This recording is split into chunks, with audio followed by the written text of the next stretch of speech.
welcome to the Flory Models Tuesday live lockdown show. Here we are with you on the 16th of February 2021. Good weekend. Nice day yesterday as well, doing lots of catch-ups and various things like that. We trust you're all doing well. We are currently live across the airwaves, so hello to everybody in YouTube land. Obviously, hello to everybody in the Flory family. I've got you one there and one there today, so we'll be splitting amongst both of them. So we trust you're all doing very well. I know it's a bit cold over in the US, and to be honest with you, the temperature has broken here. It's a balmy 12 degrees outside and pouring with rain. So welcome back to sunny UK. A little bit back to normal. So, but anyway, hope we're all doing well. What we do, usual thing, something I want to talk about today for the probably the next sort of 15 minutes or so, and then obviously we'll throw open to the questions and things like that. So if you've got any questions for me, YouTube land, and obviously in the Flory land as well, is that hold off now. Don't do them now because otherwise I'll miss them.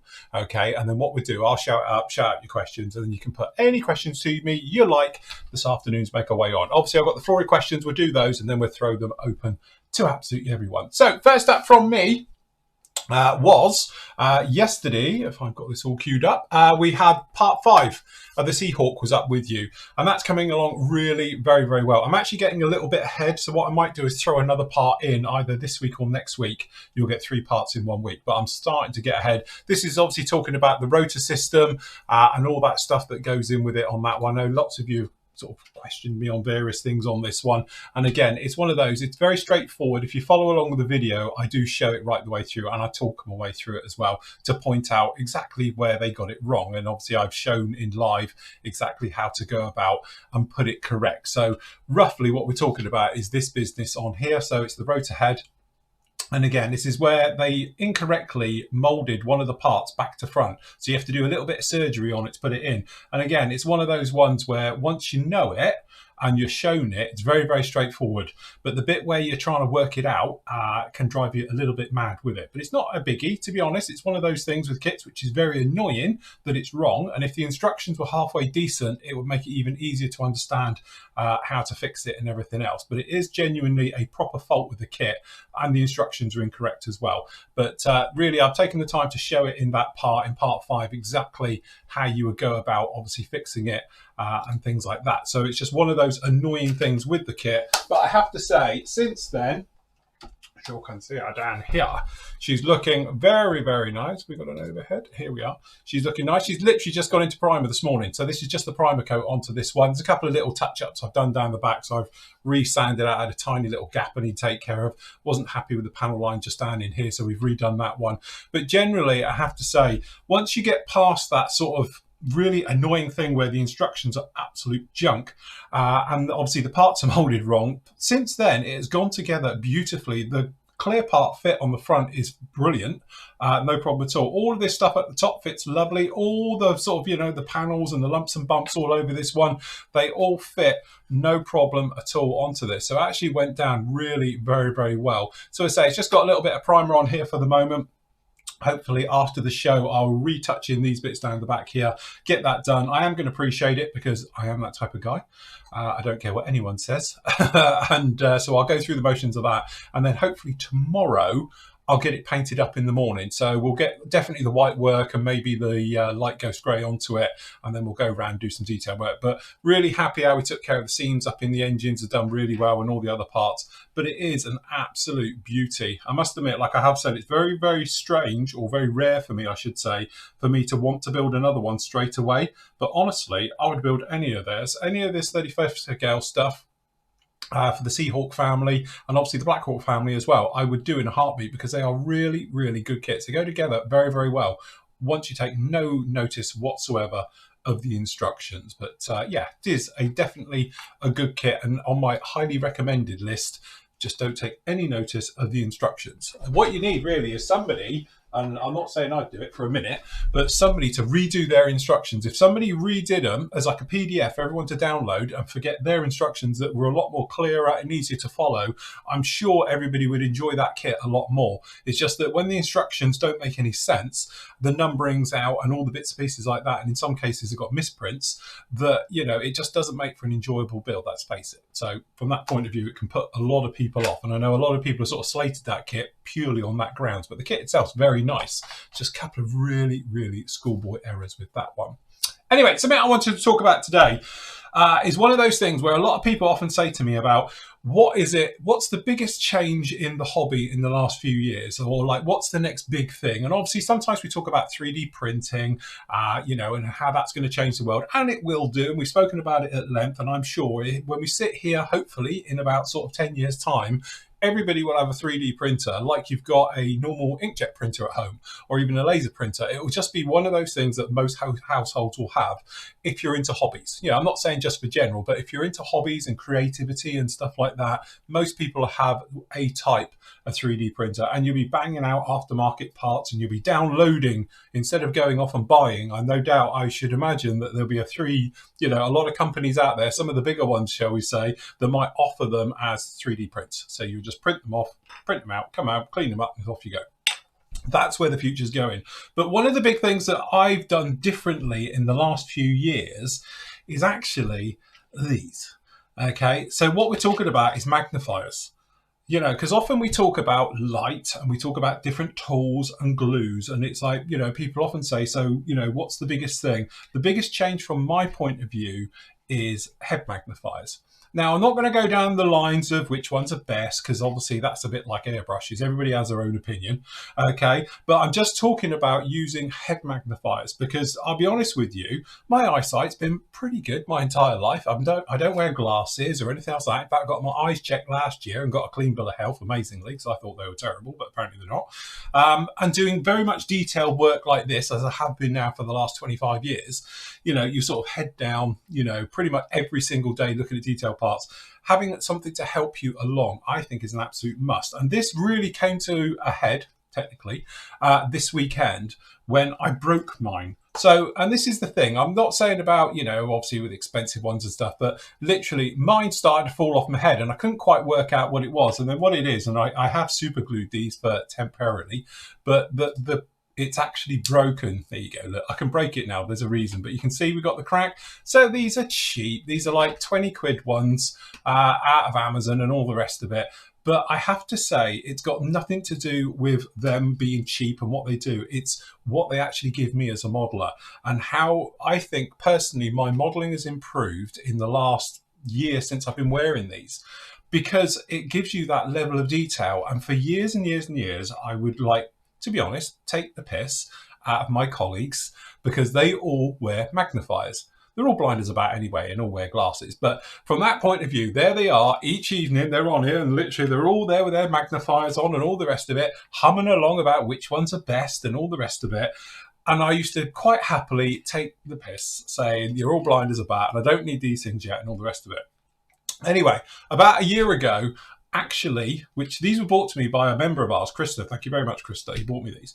And it was like one of those things where I used to occasionally use them for really detailed stuff, but generally I didn't. But I found myself using them more and more and more. And one of the things with this one, as I was going around using it more and more and more, I was finding that I was picking up more detailed parts that perhaps I wouldn't mess around with. And I was finding that I wasn't getting fit issues, perhaps like I did before. And this came to a head literally this weekend when these broke on me and I couldn't keep them on my head and all the rest of it. So I literally went on Amazon and immediately bought another set, because now I feel I can't live without them and I can't model physically without them, because I can't see what I'm doing clarity wise, because obviously, you're in your straining, all the rest of it. Wearing a pair of these, it's not so bad. You can just literally casually see it in massive detail. And that's the thing. So when you're cleaning off parts and you're in here doing, even anything, just removing parts from sprues, because you're using it under magnified and you're looking more into it, and it's like full HD 4K job, you can cut exactly where you want it, which means you haven't got to do as much cleanup afterwards. Whereas before, if you were cutting off the sprue, you just in there cut. But now you can go, I'm going to go right to there and cut. I've got a tiny little lip now. And we're not, obviously a good pair of sprue cutters helps and all the rest of it, but just for general, but also for sanding and cleanup, because it's right here or feels this big as I'm looking at it, you've got this ability to sand it perfectly. So no longer do I go a little bit too far or not quite enough, So when you actually come to fitting parts, they're fitting together, I think, cleaner, nicer, and having no problems with it. And again, that goes right the way through to various things like, to be honest, on that lump back there, It's a long old fuselage. There's multiple sprue gates all the way through there, and not once did I had over sanded them. This time, because I'm looking at it and I can see exactly what I'm doing. But I just feel that it doesn't matter which ones you have, any of them do the trick. But if you find yourself, perhaps having little bits of fit issues, various things like that, lining up stuff, honestly, try a pair of these. So much so, we can do a mini inbox review, because I bought these off of, if I bring it up, so you can see exactly where I got mine from. Okay, these are mine.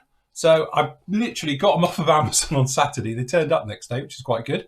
So there we go. This is the ones that I'm literally using here. And they're exactly the same, but again, they've got different names on them and different things, but they're all roughly the same thing. But this is just the one that I actually sort of use with this. Okay, so I thought what we could do is a quick mini unboxing, and you can see what it is. So this is literally it. Look, it's got a have a nice day sticker on this, just to prove that I haven't been in here yet. Okay, literally, this is what turns up. It's nothing fancy. Okay, so you get a head strap, which technically I could use now on the other ones. So if you find you're leaning over and it's falling off your head a lot, you can just pop a head strap onto it. Okay, this is them. All right, so, and then you actually get a little cleaning cloth. Look, you even get batteries.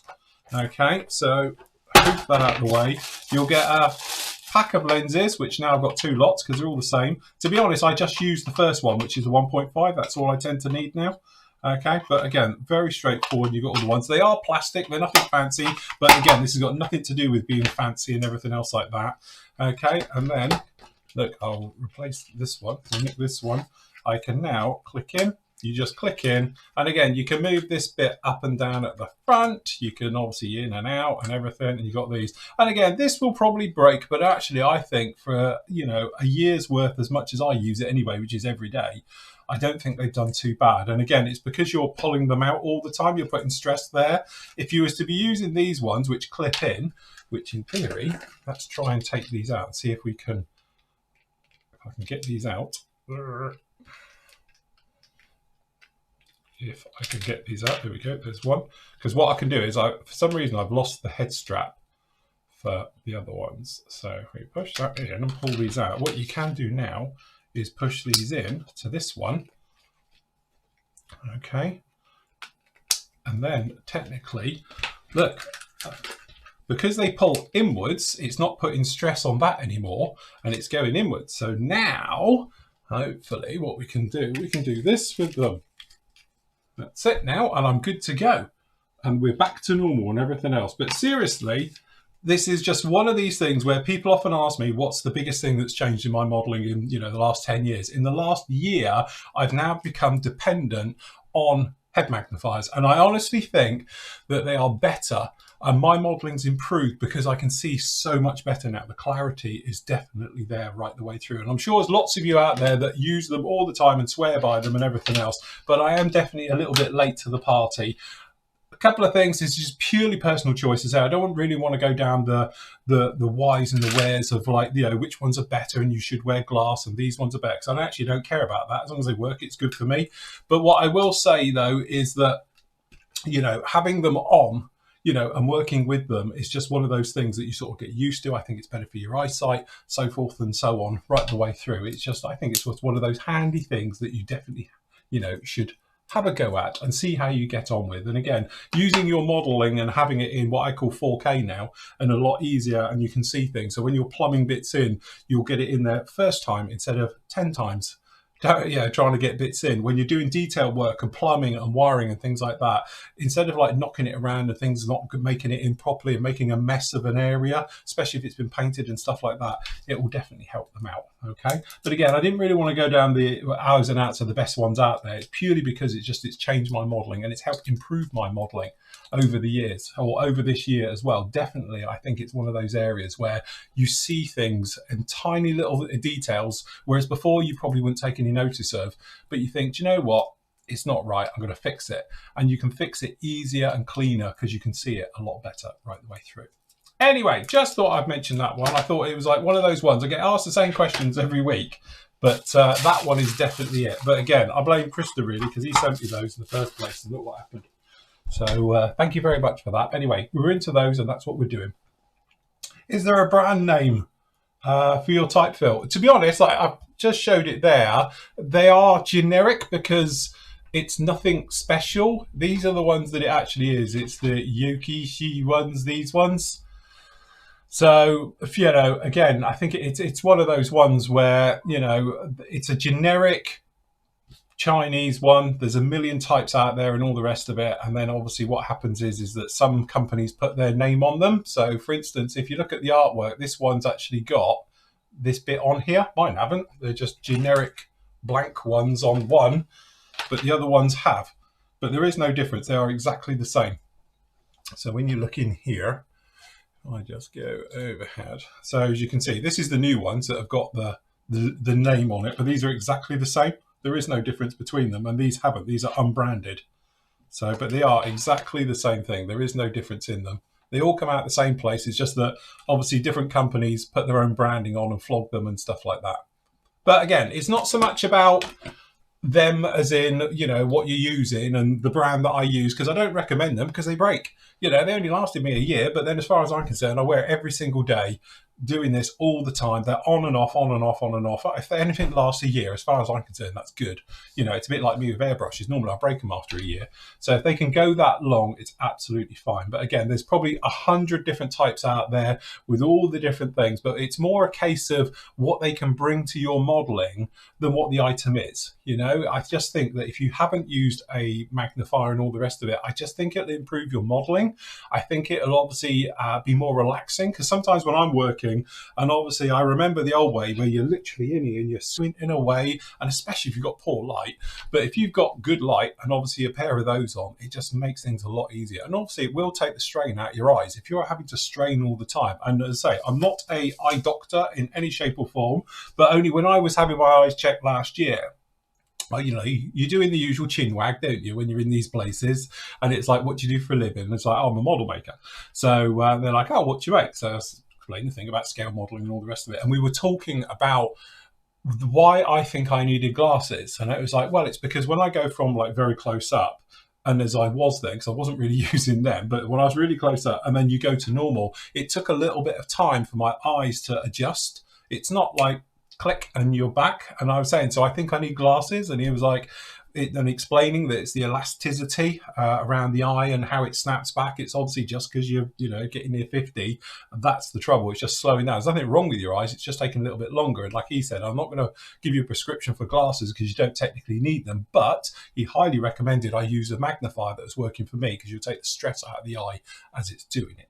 So anyway, there we go. But I'm sure there's loads of you now beyond there saying, right, that's it.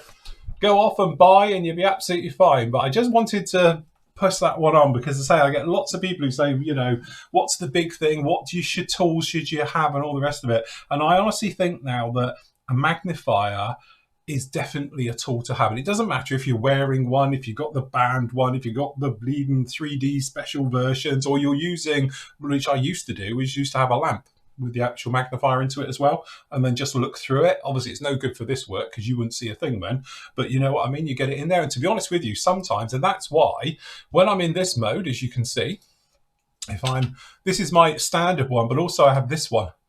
So I have two cameras and they're exactly in the same place. It's just one that's highly zoomed in and then one that isn't. And obviously that one can go a lot closer again in post, but this is the equivalent of me wearing, normally if I was looking at it, this would be this way, but with a magnifier on, it's literally like that.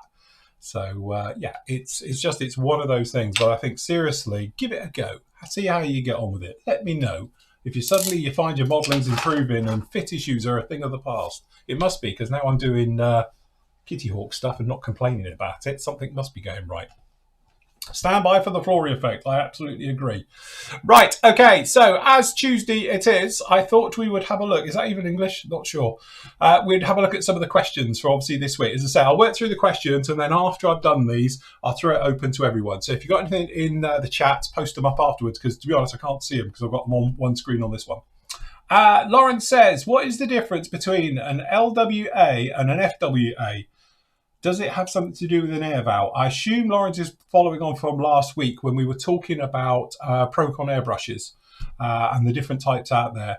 The LWA and the FWA I think the L and the F isn't anything to do with air valve, because not all of them have them. It's literally to do with the needle size. So, because I pre-read this and I have done my homework this week, okay, so the way that it actually works is you get the FWA is the 0.2 needle size, and the LWA is the 0.5 needle size. If it's a WA, it's a 0.3 millimeter 0.3 millimeter needle size. That's how it works. So just to put this into context, if you was to be purchasing the PS267, the 266 or the 274, they do not have a MAC valve underneath them, the built-in one, the fine controller. So what you've actually got is the FWA version, which is the 0.2, the LWA is the 0.5, and the WA is 0.3. If you go with the PS270 or the 289, okay, those do have the MAC valve onto them, or the micro air controller. Okay, and that means you get an FWA is the 0.2, which is what I've got, which is the PS270, or the WA, like we were saying, is the 0.3. So that's the 289. So that's the difference into it. Honestly, I think the difference between a 0.2 and a 0.3, I don't think anyone would know. Certainly, if somebody gave me two airbrushes, there's no way I could tell you what the difference was. Maybe a 0.5 I might get. It was a lot more paint coming through. But definitely from a 0.2 and a 0.3, I can't see any other options in there. What I will say, though, when I had a quick look around the internet, I was looking at prices. Obviously, if you're going to go the one without the MAC valve onto it, they're around about 100 quid. They're about 98 quid you can get them for. So you can get the 0.2, the 0.5 and the 0.3. They've got the little trigger on the back so you can dial it in, so you can do the pull, but they don't have an air controller.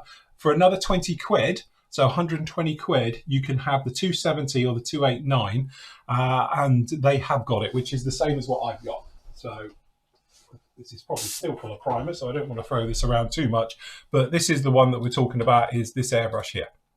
So this is a 270, so it's got 0.2. Or 0.2 onto this one, so this is it. So if you have the other one that's called the WA, that means it'd be the 0.3, but it has this, which is the micro air controller onto it, or a MAC valve, okay? So I think really for an extra 20 quid, get it, because a good MAC valve was usually about 30 or 40 quid on its own.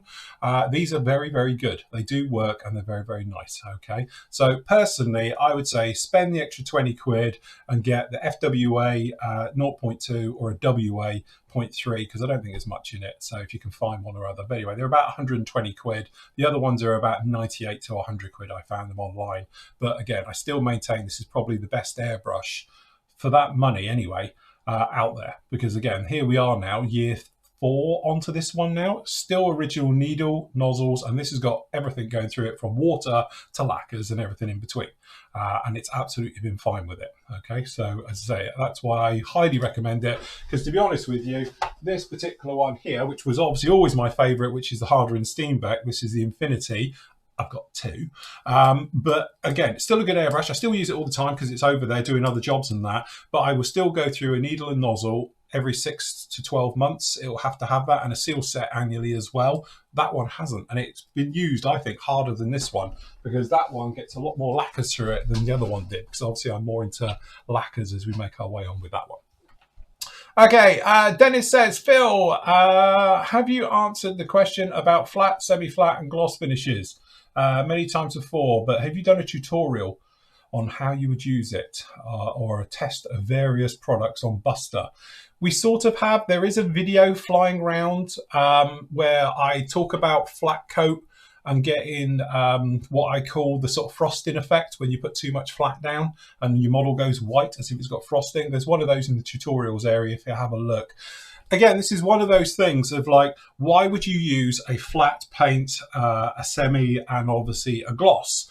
It all depends on the scenario of what you're working with, because obviously if you're doing a car and you're going to be glossing it, you might as well go down the gloss paint route, because otherwise you've got to then polish up that flat into a gloss, which is going to be quite hard work. So you might as well use gloss paint. Some paints by default, the manufacturer follows through of what they were in real life. So a good example for this one is most military paint colors are flat or a matte finish, because that's what they were. But if you go back to the 60s and 70s, Gull Grey or US Gull Grey, which is what, 440, okay, that actually was a semi-gloss or a satin finish, depending where you are in the world. I'll talk about that in a second. But so obviously that's a semi-flat or a satin finish, okay? So that's exactly what that paint is. So a lot of manufacturers do it. Classic example is guns. If you go through the guns range, some of them are flat, some of them are gloss, some of them are obviously a semi-gloss in different ones. Tamiya do it slightly different. They do the X range. So if it's got X on it, it's actually a gloss. If it's an XF, it's a flat. Okay, but there again, when you come down then obviously to the LP range, you've got a bit of everything in here. So you've got LP2, which if I remember rightly is gloss white, and then you've got LP4, which is flat white. The same with their blacks. You get LP1 and the LP5 is the LP1 is gloss, LP3 is flat black, and LP5 is satin black. So different manufacturers do it different ways. But really it's that thing about if you're doing a piece of armour and you're going to be weathering it and all the rest of it, you might as well stay in the flat realm because obviously you've got the texture there which works better with weathering and obviously other things. So pigments gripping onto it, washes, stuff like that. So that's why I'll go down flat. If you're doing an airliner and you want it to be very, very nice, obviously you're going to go through the gloss range. So you want to be with the more glosses.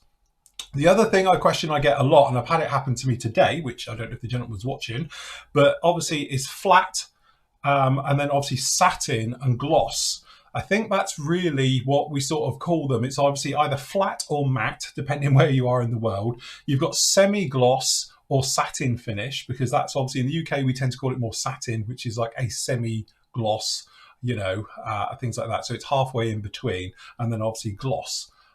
You know, as well. So it doesn't really matter about lacquers, acrylics, or enamels. They can all be satin, gloss, you know, or flat finishes, whichever they are in their range. So you just want to be, you know, keep an eye on it. But like I always say, it's that thing about, you know, when you're obviously painting your model and going through the versions of it, don't make work for yourself if you don't have to. So for instance, if you are going to be doing a glossy finish, so as you can see the back end over here, when I was working on the Star Trek, that was always going to be a glossy finish under there. So I actually used X2 gloss white to do it because I was going to be masking over it and all going to be decaling and all this stuff that's going to all over that one. I didn't see the point of going through with a flat black and a flat white and things like that, because otherwise I've got to go back and re-gloss it. And because obviously if you're going over a dead flat finish or quite a textured flat finish or matte finish, if you go over it with one coat of gloss, you're going to end up with satin. So you're going to have to go over it 2 or 3 times to get a proper gloss finish. And again, because this one, all the Aztec on there, I was really concerned about us getting bleed.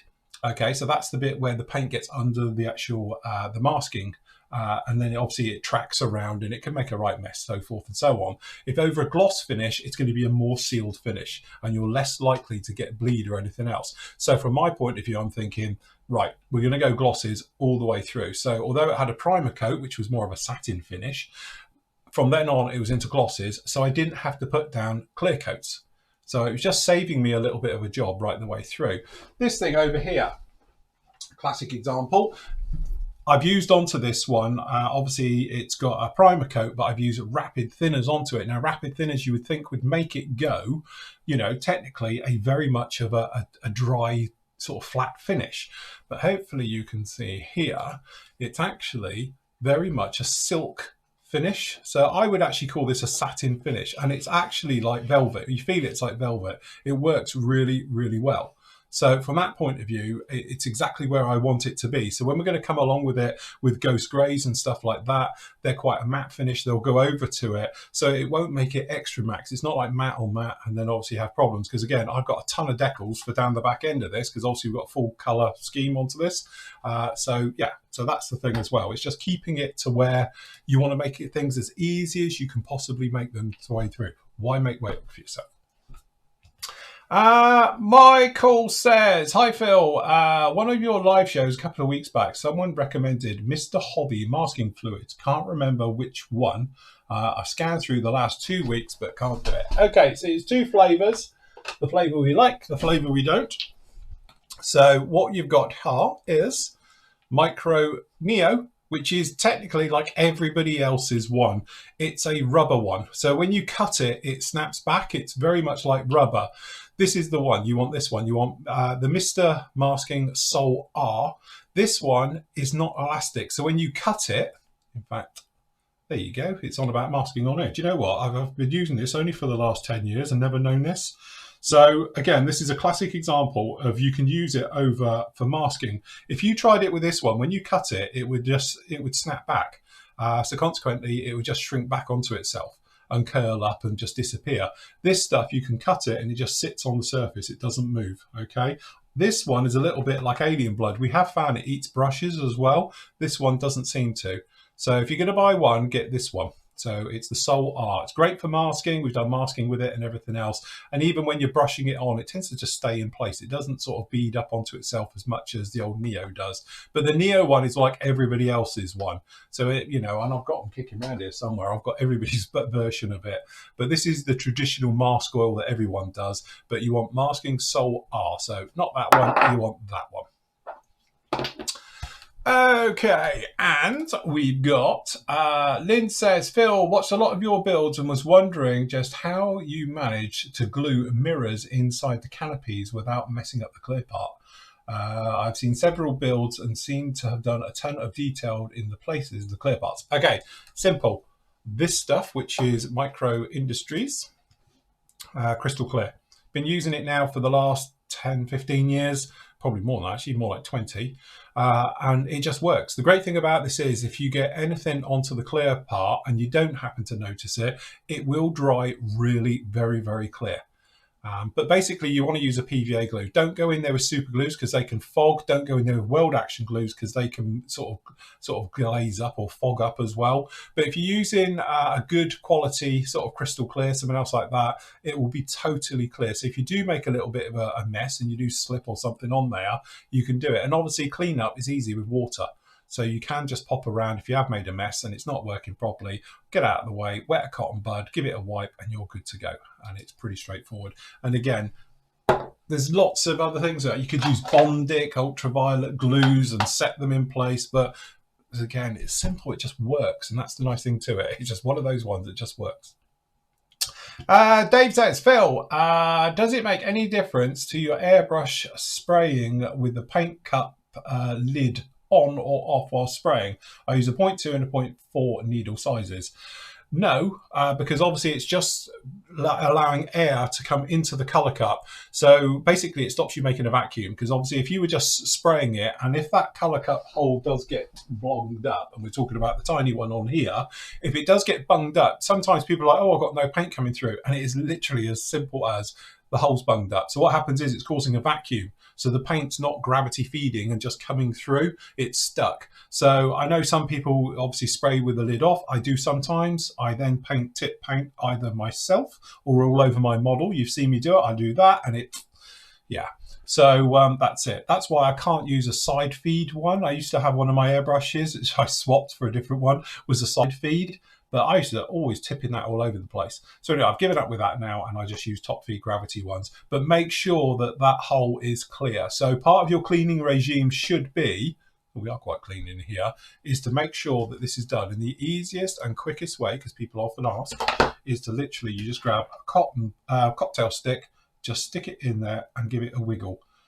And make sure that that is clear. It's literally probably the most easiest one you can go over. But there we go. We've made that quite a bit bigger now by just cleaning it.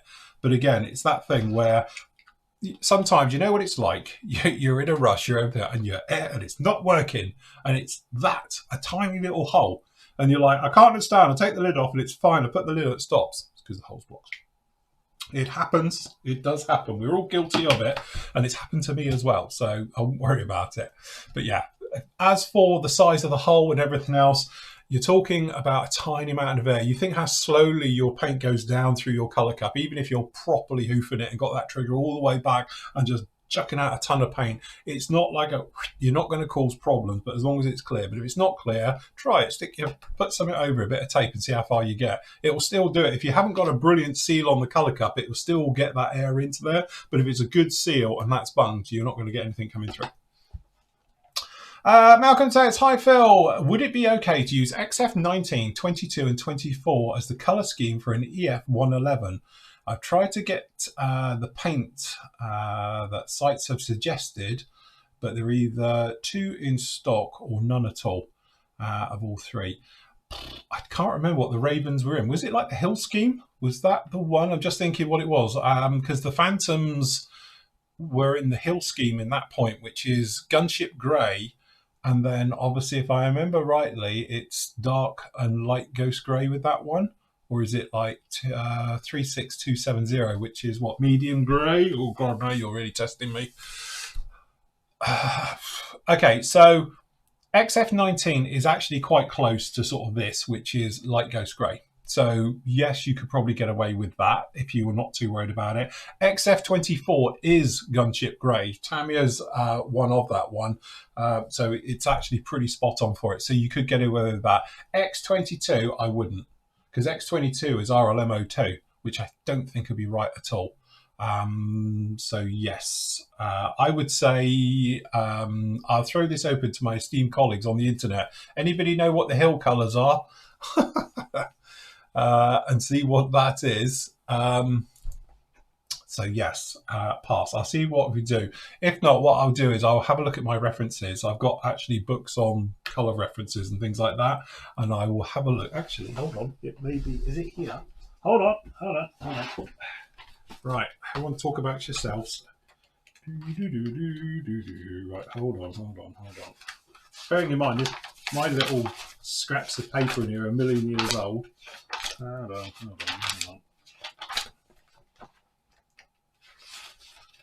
Okay, so F111s, we want the RF111.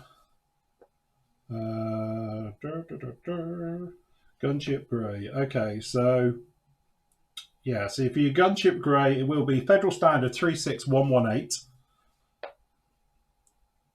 And then you want 36320.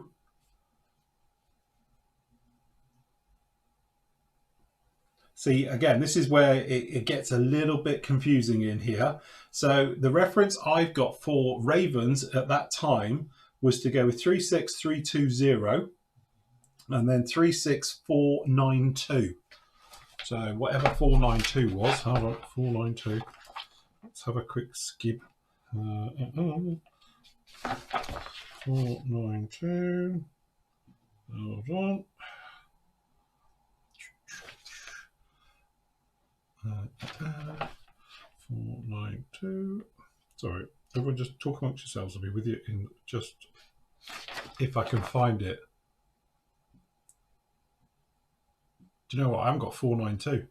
Quick, somebody do a search on that one. But yeah, I can't find what 492 is, but that's apparently what they were done. So that's how I would go with that one. Okay, so I'll find out and I'll post them up afterwards. Okay, Jerry says, hi Phil and team, in respect to 1/72 scale, what is your opinion on the best go-to size or gauge for plasticard to have in hand if needed for adding extra details, i.e. cockpit sides, consoles or any other little extras, etc.? Is it available to buy via PM? Couldn't see it in there at first glance. Thank you, appreciate it. Okay, we get this one a lot. It's very difficult because at the end of the day, obviously, depending on what you're doing, what I recommend is to get yourself a multi-pack. So, to be honest, we are planning on getting them in, but I don't know when. So, I've got tons in here of everything because obviously we use it a lot. So the one that I like is this one. Okay, so that one. So in here you've got the 0.10. I know it's in Americanized sizes, but it's basically what I use, 0.2 and 0.4 of an inch. Obviously you have got all the scaly down the back here. So, and obviously it does give you a rough scale of what it is. So if you went with like the 0.10, 70-second scales and various things and HO scales and all of those down in here. So it'd be 1/4 of an inch in that scale. It's quite handy for this. Okay, also get yourself a ruler like this because it's got all the scales on them in there as well. So that's handy. But yeah, so I just, to be honest with you, I just buy things like these, the multi-packs, and then I tend to, if there's a project that I'm working on, which I know I need a lot of, don't do so much of it these days, admittedly, but yeah, but it's very, very thin through to like very, very thick. So I would say just get yourself a couple of packs of the multi stuff and go from there. You know, I wouldn't get het up too much on scale thickness, if that makes sense, because that is just a whole kettle of fish, because the chances are you won't be able to recreate it as thin as, you know, 3mm bit of aluminium. In scale, it won't work. So you'll need to work in something a little bit thicker, because obviously as soon as you touch glue with it, you're going to be melting stuff if it's too thin, and you're going to warp it and things like that. So you're always going to probably go a little bit thicker than what reality is and stuff. So I would say just buy yourself a pack of multi and you're good to go that way. Don't forget, you can thin it down as well. I use, obviously shameless plug, I know, but 022 with our sanding ones. You just put it down on a surface and then grab yourself your part and then pop it on. Get yourself some tack. Hold it down with tack, and then you get hold of it. Mind you, it's covered in filler, which doesn't help. And then usually, as I say, it's covered in filler at the moment, and sand it off. So you can actually put the part down and then get sand off the filler, and you can sand down the thickness of the plastic card to exactly what you want as well. So if you find you've got something else a little bit too thick, you can do it just like that. So. And again, it works both ways. If you've seen, well, you haven't yet, but you will do, on Friday, the next part of this, we actually put it all together. So from that point of view, we talk about using plastic card shims all the way through this, but also to push it out so we get a nice flat bottom, because no one likes a curvy bum. Or perhaps we do.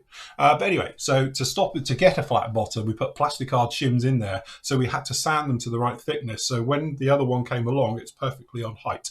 So we didn't have it poking upwards, because the trouble you've got with this one, it sort of does that. So we wanted to keep it down. So, but yeah, that one worked. Stefan says, hi Phil, I've never used AK Interactive Air series of paints before, but the name suggests that you can spray them straight from the bottle. Is this correct? If I would want to thin in any way, what thinner would I use? Excuse me, X20A Mr. Colour self-leveling thinners. Right, so this is the one we're talking about, which is the Air series of paints. They are very, very thin. They're just the same really as Model Air or MIG stuff and stuff like that. So you can spray them neat from the bottle. I've never thinned them, but if you did, then definitely you want to use something like an X20A thinner, or a Vallejo's airbrush thinner is a really nice one as well. Works very, very well with these. Don't put lacquers near them. If you put lacquers near them, they will turn to glue. And then if you add more lacquer to them, you will start to thin them. But at that point, you've destroyed the pigment. Okay, so definitely, to be honest with you, never really thin them. I find theirs is slightly thinner than Vallejo Model Air. And that's, to be honest, why I don't like them. They're too thin for me. I like my paint to have a little bit of body to it, so I can play with it a little bit and lower the air pressure, because you've still got a good coat of paint. Trouble with that is if you lower the air pressure, it's really thin. So there's not enough paint coming through. So it's all, you know, it gets very, very washy. You have to put down 5 coats of that versus 2 like we've done on this one. So again, it's just personal choice. And Alan says, Alan, he's got a picture. Very nice rotor head.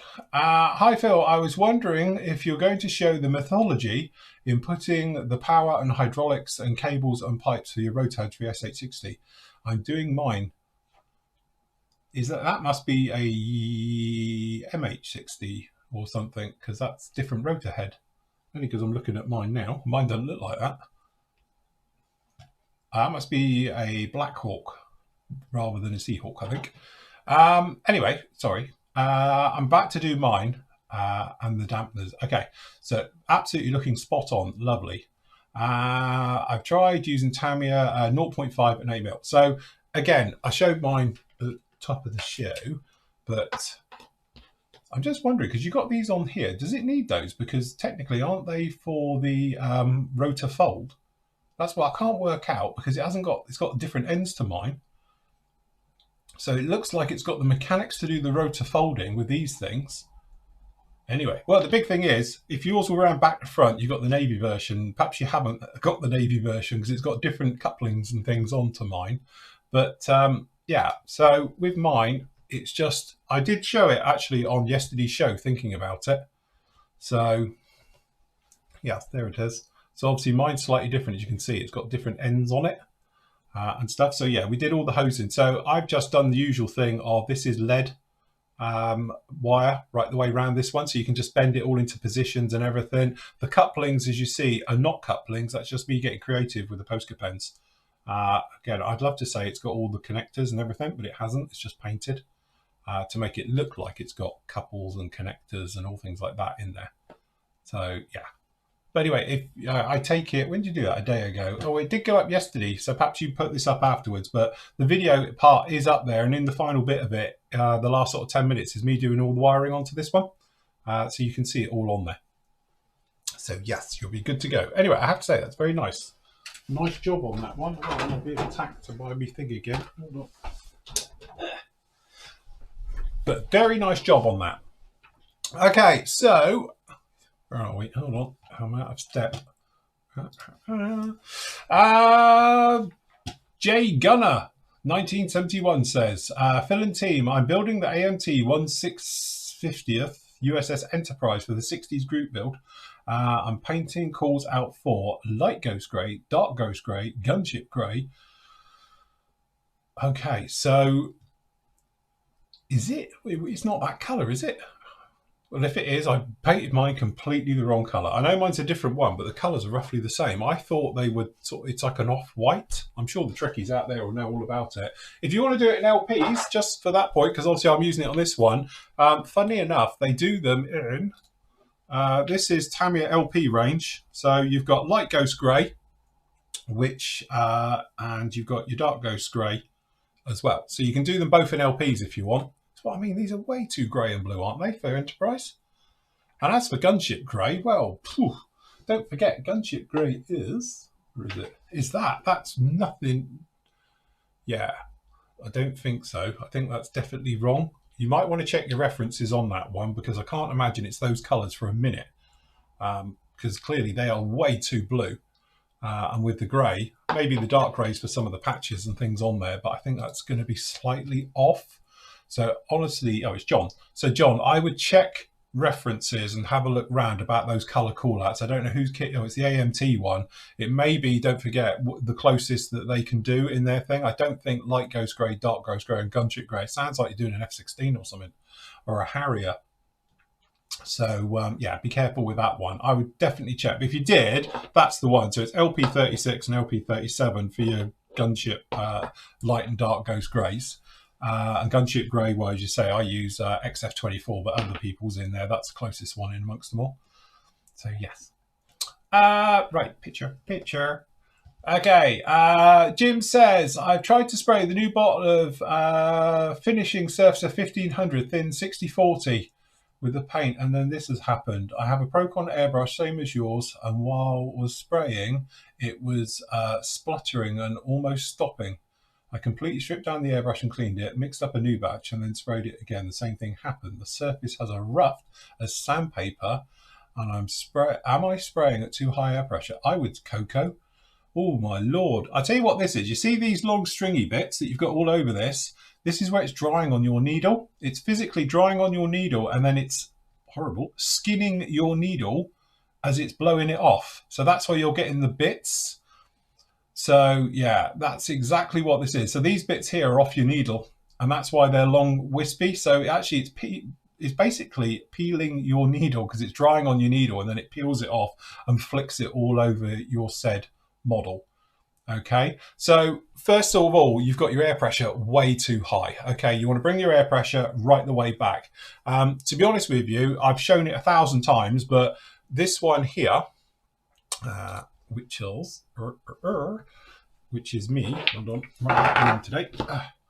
Obviously, if you look at the difference, this is all silky smooth, and it literally is like velvet to touch it, and that's exactly how you want it to be.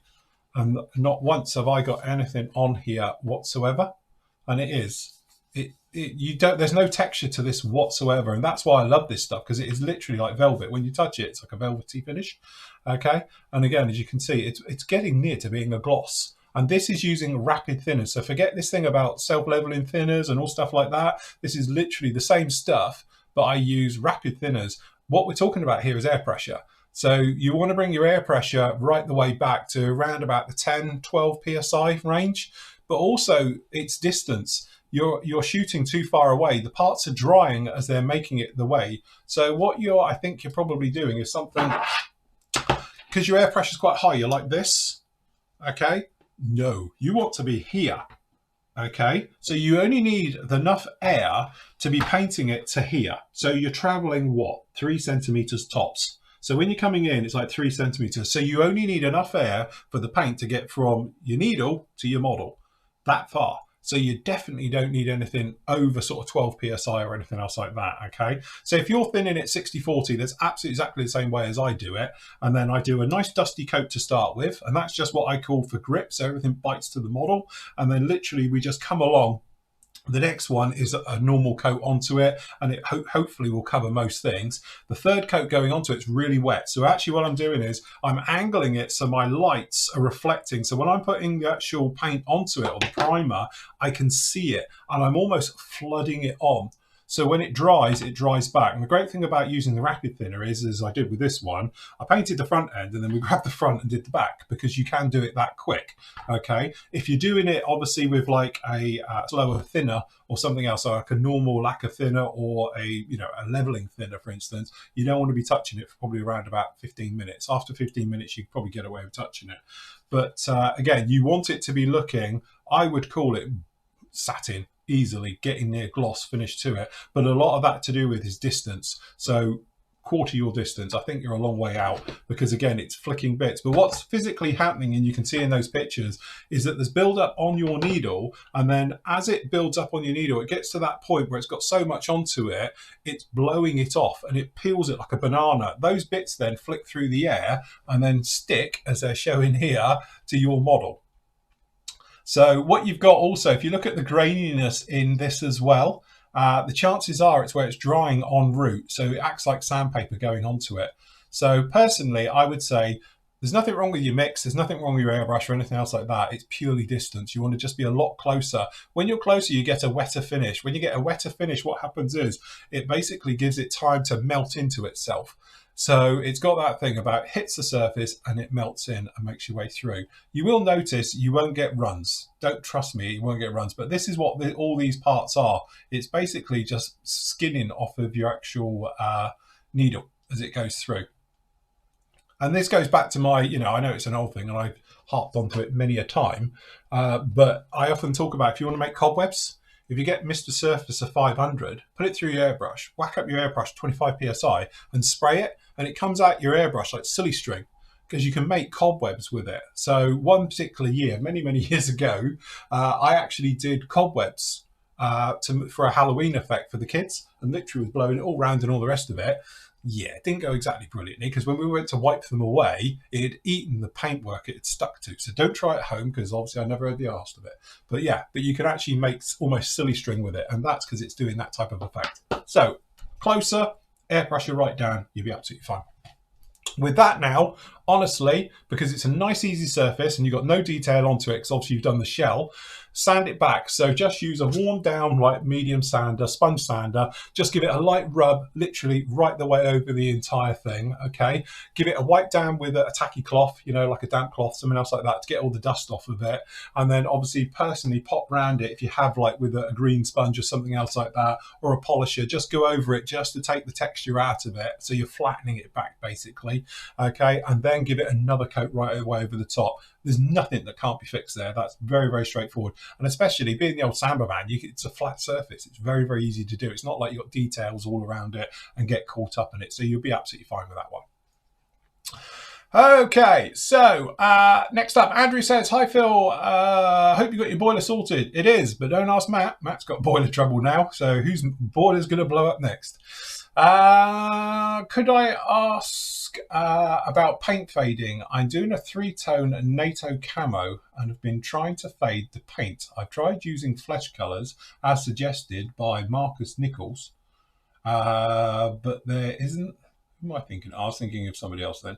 But there isn't much contrast, so I've tried to put in too much. I remember you did some with oil paints and can't remember when. Okay, there's For painting down like European camo, so you've obviously got the blacks, you've got the green, and you've got the brown. For argument's sake, you've got various options to be able to do that. So you can either go in and physically lighten the paint. So if you're using black, you could pop in with a little bit of grey. Okay, and then obviously if you're going in with the green, you can pop in with a little bit of yellow to lighten that green color, and then with the brown you could go in with the flesh, in theory be a good color, but if not, a buff. Okay, then you can sort of mottle the color and take it down to a different area and things like that, which I've done a million times before in a lot of my videos. Or you can do it post, as in using oils. So I suppose the last one that I did would be the if I just bring this up in here, when we were post weathering, would have been the hurricane. So down in here, you might remember we started off with it looking very much like that. Okay, so it's just got the green and the brown, and there's nothing fancy in there at all. And then we came along with a wash, and then we came in with the oils. So then what we started to do, we put a little bit of yellow, little dabs, just in the centres of the panels of everywhere that's on the actual the green work, and then we buffed them in. So we just went along with either a brush or with cotton buds, and we buffed them in to weather them in, to fade them in. Then we used a little bit of like a buff colour down in here, and we went in with the greens, and we did exactly the same thing. And then we used a little bit, to be honest, we post shaded with oils right the way over this. So we did all the panel lines with it, and there you can see a before and after. So this is with it all faded down now, using oils, and that's just neat. And then obviously we just carried on. You can see the difference in there. So that's all faded just with the oils, and that hasn't been touched. So that wing's to be done, that's one done. So it's a before and after technically in. So it fades them down. So you'd use the same technique exactly the same way for doing that. So you could watch that video, and obviously you can see all about it there, but you can see how quickly that will fade that down and knock it right the way back to doing it. So browns work the same way, so forth and so on, right the way through on that one. And then obviously we just did the underside and we finished it off. We got any more on that one. So yes, but anyway, there's a video up on that one, and you can see that one, and I would do it that way, to be honest with you. And it's one of those ones where, you know, your tastes change. I get a bit more feel for it. I prefer to use oil weathering now than I do prefer to go round and perhaps mix colors. So whereas traditionally I might have, like with this especially, be a classic example, this will get pre-shaded, because I do like pre-shading, I know. All right, so could be worse, could be a black baser. But anyway, I'll go through and I'll do that one, and then obviously it will get painted normally. And then I'll use the pre-shading as my cue for all the weathering I'll do with oils afterwards. So obviously it will get a wash. It will then obviously go through the messy, you know, the messiness of going in with neat oils, oil washes, various things, just to create that 3D sort of weathered look to it. Okay, and I think that's the thing. It's different levels of weathering as you're making your way through with it. And again, whereas before I might have decided prime, pre-shade, top coat on, then we would have gone back then and gone through the actual fading of the paint. So I would have used an airbrush to go centers of panels, and then obviously right the way through. Then we might have post shaded it as well for panel lines and various things afterwards and do it that way. Nowadays I prefer the depth and the control I get with oils, because the great thing with oils is if it's not working, enamel thinners, you wipe it all off and you just start again, and it's easy. If you've done it and you've been spraying it and you're not happy with it, you've got to give it another coat of paint. So if you've done something before like pre-shaded and things like that, you've lost it. If you've used black base and stuff like that, you've lost it now. You've had to give it another coat of paint you perhaps weren't thinking it was going to need, and you've sort of ruined your effect. So from that point of view, these days I've really moved over to oils. I just prefer, I like working with them. It's messy, it's fun, and I think it gives you a more range in the paintwork. You can give it, by each level of oils, it's almost, you could give it a week in the life of, and it gives it that nice sort of dirts build up over time look to it, instead of it looking like it's just had a weathering, you know, or it's just had one weather wash and all the rest of it and it's gone through. So that's why I tend to do it that way. And right, hold on, I've lost my thing. Where are we? George says, hi Phil, I can Vallejo Model Air paints, airbrush over Tamiya LP paints, which is lacquer paints. Can I only find the colour I need in Tamiya LP range, number 30 and 77, hence the question.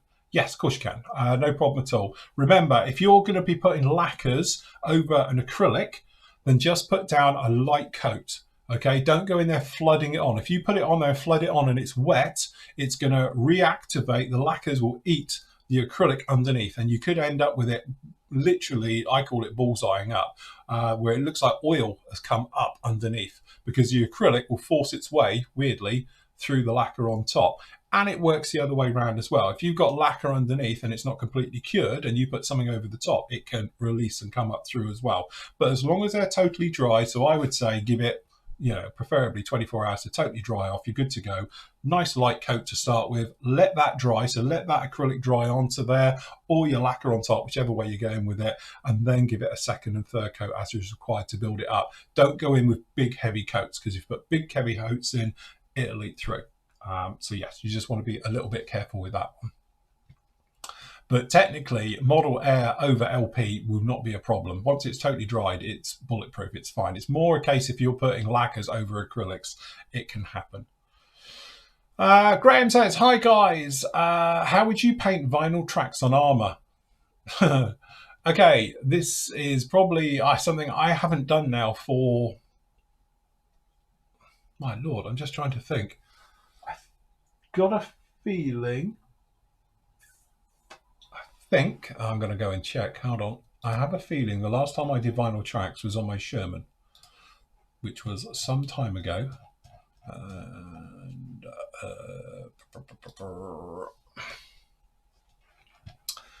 load. Oh, look, I haven't even got a thing on it. Hold on. I've got a feeling. Let's just check in here, see where it is with this. Got to see where they are. Hold on. No, we're into making a base there. Get rid of that. Hold on. Pause. We've made the tracks in that one. Hold on, I will find this because I can't remember. Pause.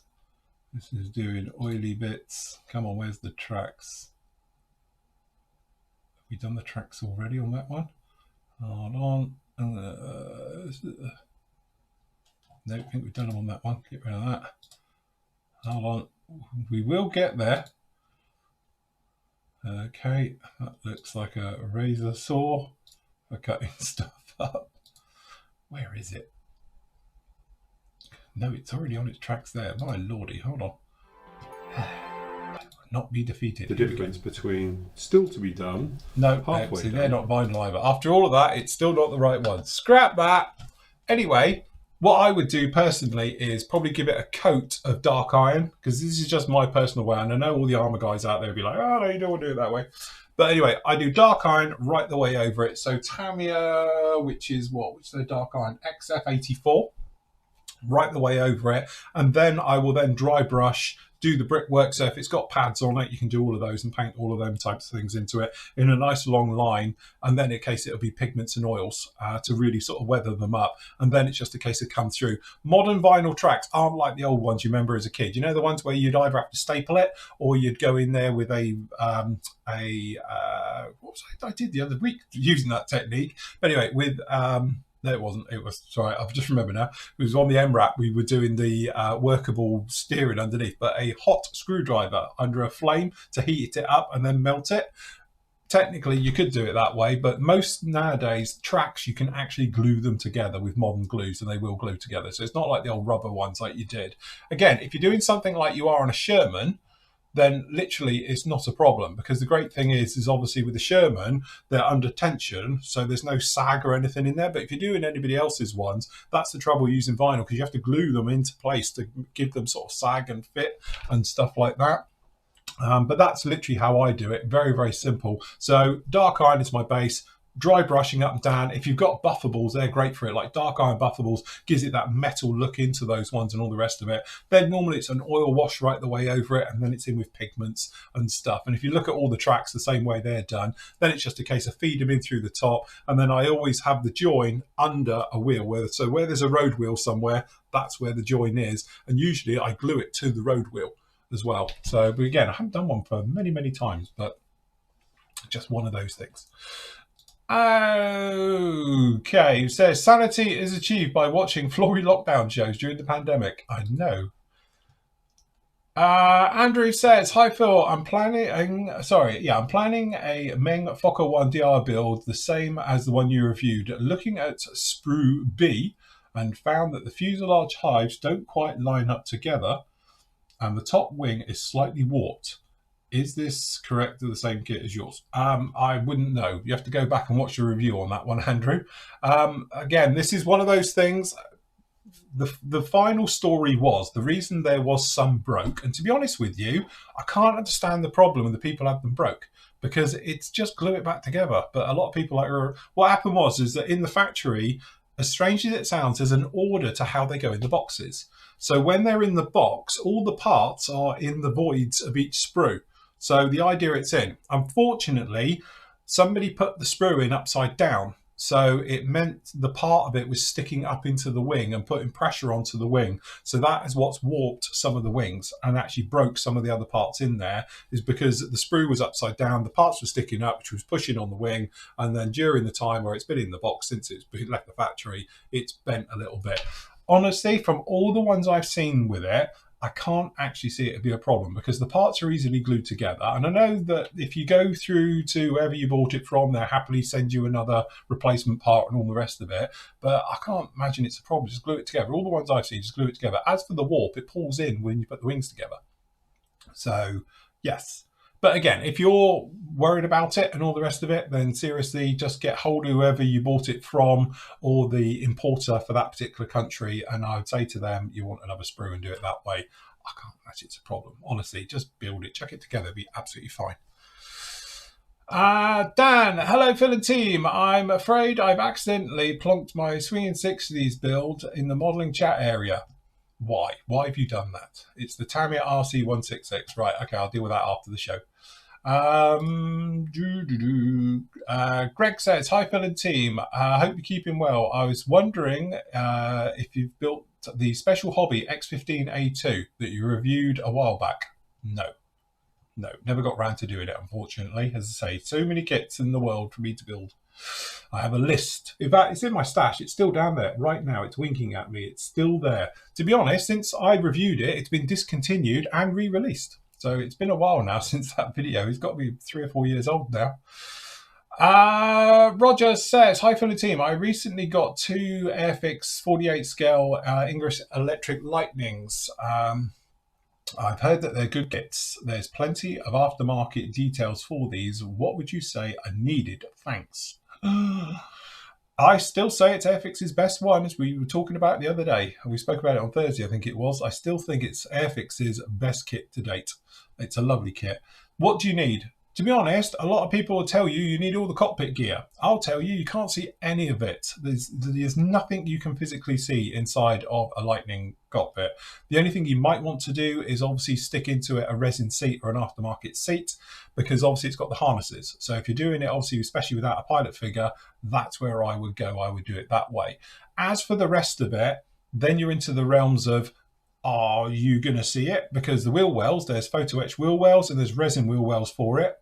Are you going to see them? Are you going to be displaying it upside down? The only thing I would say was very nice, but apparently it has been discontinued now, so you might have to look around on the second-hand market for it.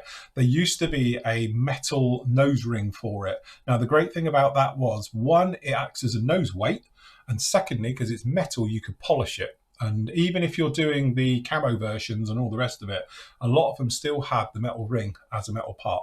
So you could literally paint over it and then polish it afterwards, which I used to do, because some of the ones I did had the metal ring onto it.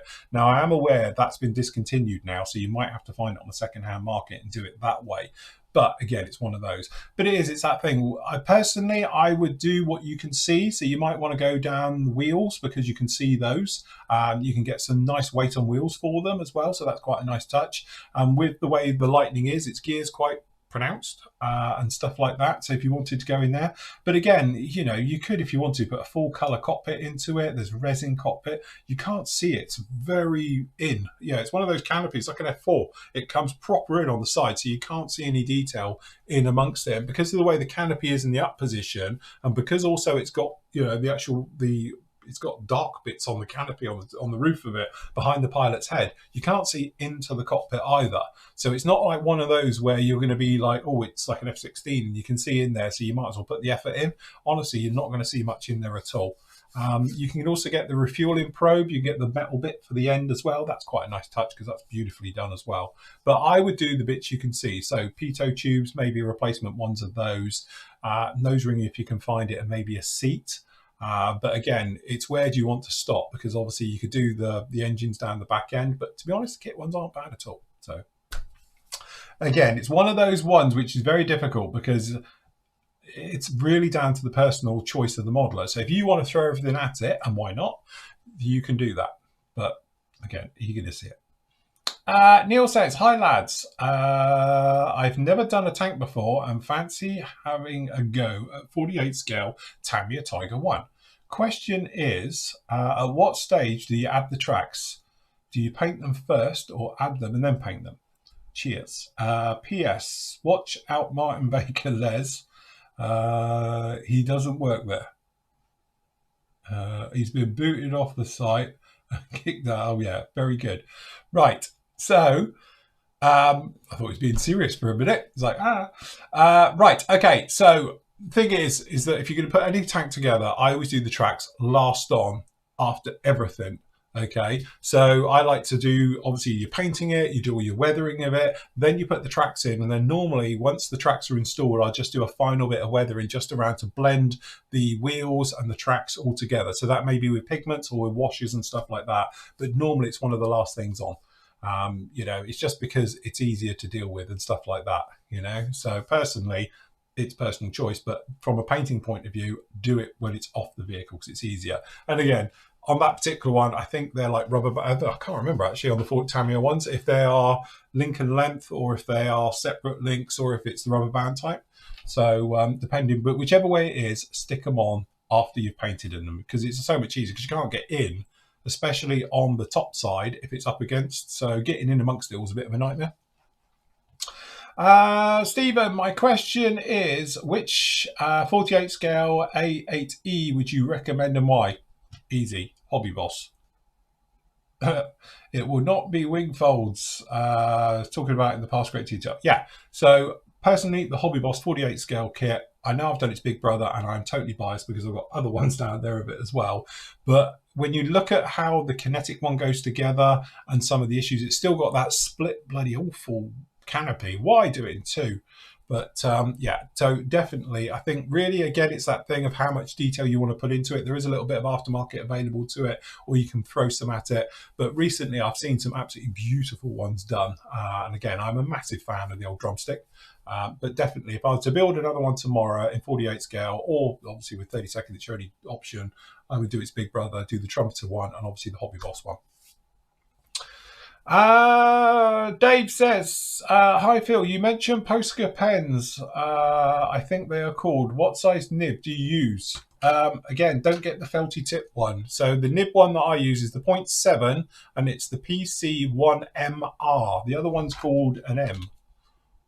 Yes, so it's the PC1MR. Make sure you get the R type because that's the one that's more like a pen. The other ones are okay. They're like felt tips, but the trouble is they flick. And classic, when I was doing the rotor head, because you're using silver, it flicks all over your paintwork. And you're like, Kia.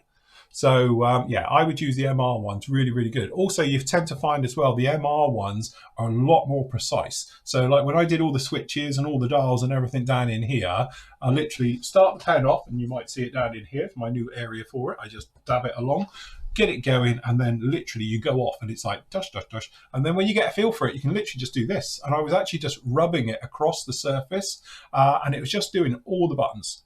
And it was easy. So for the displays down the middle as well, where it's got like keypads, just rub, rub, rub, job done. You can't do that with the felt one. The felt one floods. So definitely go for that way. But you want the 1MR, not just the M. Dan says, hi Phil, I've got the Tamiya P51 kit as an easy aircraft build. I understand the fuselage and wings were different materials and should be painted different shades. What typical colours? So, okay, don't forget the P-51 had puttied wings, as we call it. So to get rid of all the drag problems of like riveting and stuff like that, it was all polished. Okay, so they sanded and filled it and got rid of all the joins and everything apart from the major ones. So there's no panel lines all over it and anything else like you might find on other aircraft and riveting. So from that point of view, they were literally painted silver. So actually a good colour for it is Tamiya's LP11. That actually works really, really well as a metal paint colour, not a metallic or metallizer finish. The rest of it obviously is aluminium. So the body of the aircraft is technically different. We have showed it before, and I will show it quickly again. You can pause, because actually I think to do it in layman's terms, Edard do the best instructions because it explains it very, very straightforward.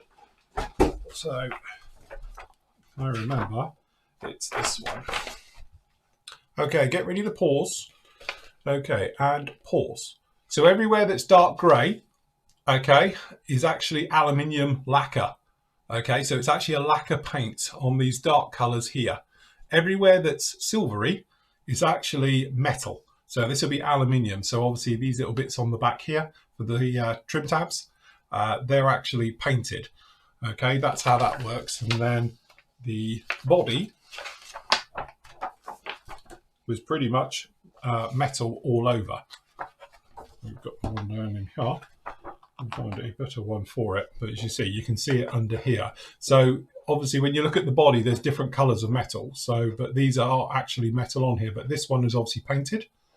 Okay, so you can sort of see, but each one may be slightly different from body point of view, from materials used. But it was really the wings. The wings were actually puttied and painted, which is something Tamiya on their 32nd one got completely wrong, because they've got theirs riveted.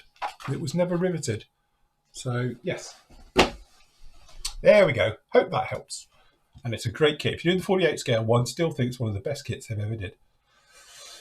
As for colour for recommendations, again, I like LP1 for doing the metal colour. Used it on the, because obviously it's that dope linen type colour as well. I used it on the Gladiator. It looks stunning. Really, really nice colour on that one. And then obviously for doing things like metal work, I would use dark aluminiums from Extreme Metals, things like that, and go with aluminium so you can change the shades and stuff.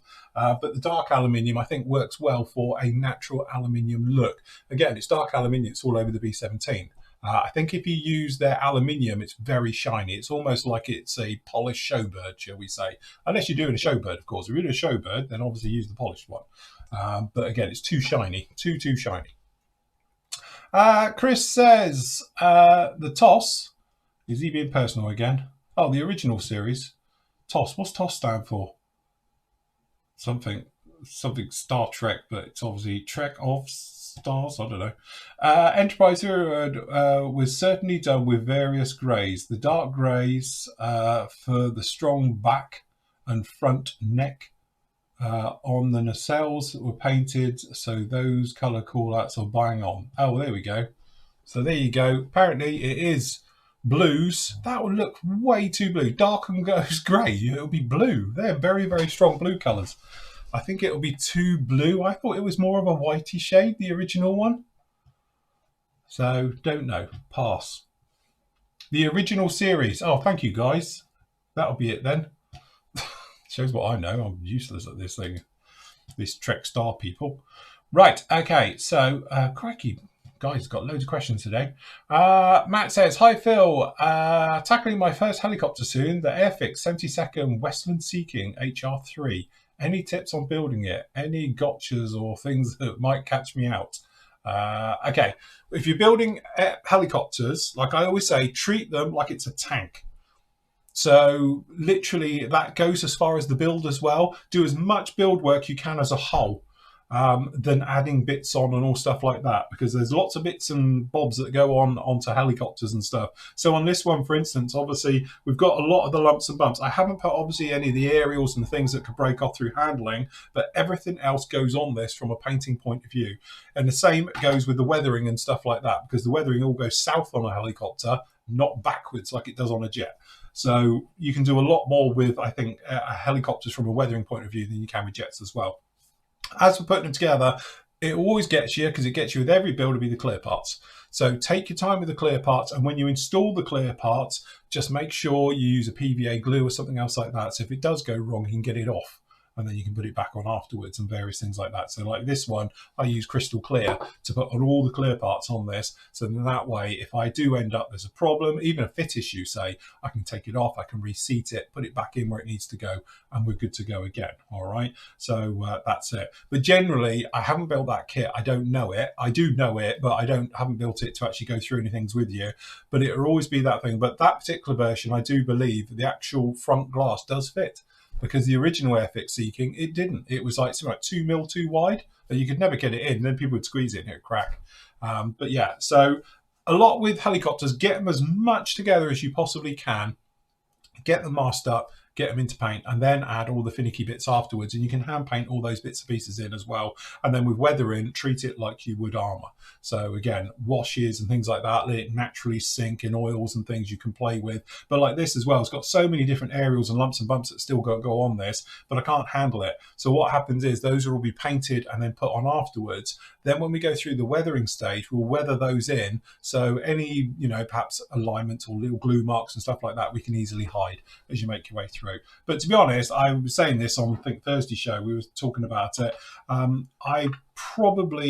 It's my thing. And now I would happily build helicopters over doing aircraft any day now, or armor, sci-fi props. I really like the sort of creative process with doing helicopters, because they've got all the detail on the inside.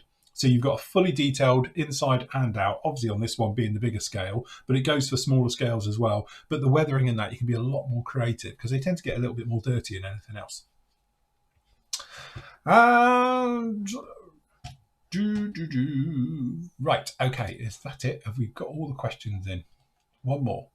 Is there going to be I don't know. I have to speak to the guys about the Matchbox group build this spring, because I haven't got a clue. I just work here. I don't know. We will have to see. Right, okay, over to the chat rooms. So, are we all good in chat? How are we doing? That's it. Open to normal questions now. Feel free to post up any you've got.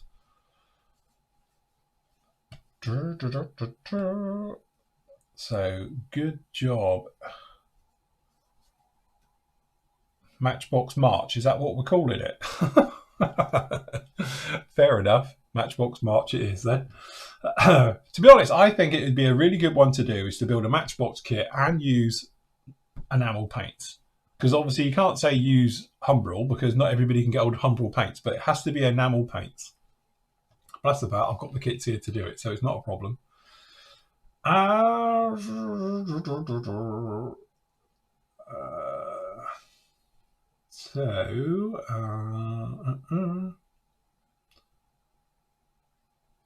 Phil, any news we do the zero? Neil, do you never listen to me? I do say almost every time you ask me, literally, it's coming down the line. It will be obviously after this one. So I will be getting on with the zero quite shortly, to be honest. As I say, it will be mid next month, I think. It will be mid-March I'll be into that one. Thanks for explaining the wash. Used it on the Lank, followed your advice, and it turned out great. No problem at all. Hey Phil, what happened to your Dragon 144 space shuttle? I haven't had a 144 space shuttle. I got a big one. I got a 72nd one over there, the giant one. But I haven't got a 144th one. Or it wasn't me who was building it anyway. I've got a slightly bigger version.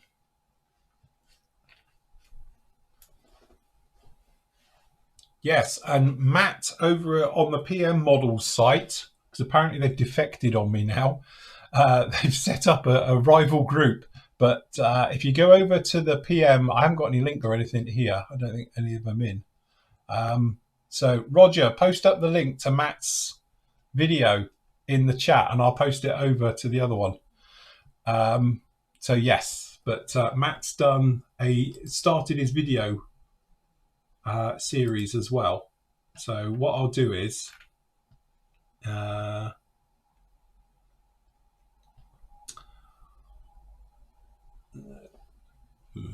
always a worry when a van goes up the road really slowly. Uh, have you tried a magic eraser to clean up panel wash? It's flat and cleans the surface, not the recesses. Do you just use a wet cloth like normal just to clean them up if you want to do it that way? And oh, yeah, sorry, yeah, perhaps your other people's washes, yeah, you could do it that way, I suppose. I've never tried it because I've technically used mine and you just wet a cloth and do it. But yes, you could possibly.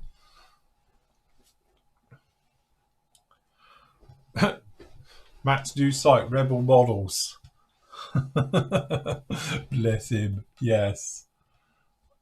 Where are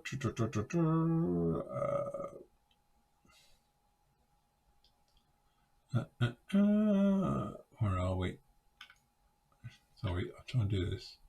Oh look, Andy's in here. It's going to be on the Flory site as well, but I didn't know where to put it. Andy, post up the link for it in the chat. And then that way people can see it. There you go. Hold on, I can get the other one because the guys have put it up. Matt's wet palette. Hold on, if you want to see Matt do his bit, copy. I'll put it in, it's in both streams now. There we go.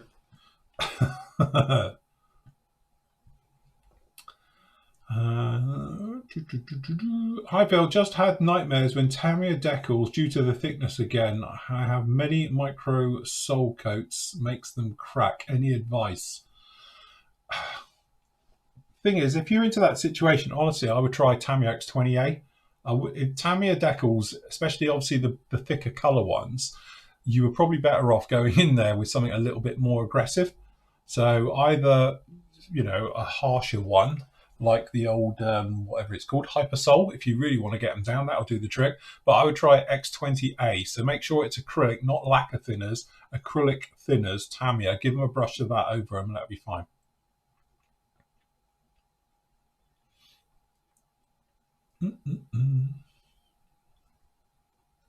Right, okay, Neil. So what we'll do, we'll say mid-March, I will start on the 0. So we'll get going with it.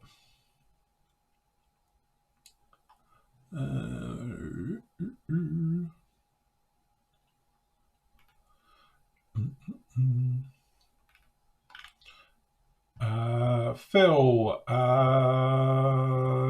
just a thank you for all the videos. Only I came across your channel last week. I was looking at the rifle kit reviews. Oh, there you go. Well, there you go, Adrian. Welcome to the rest of your life, because there's thousands and thousands of videos up there now for you to go through.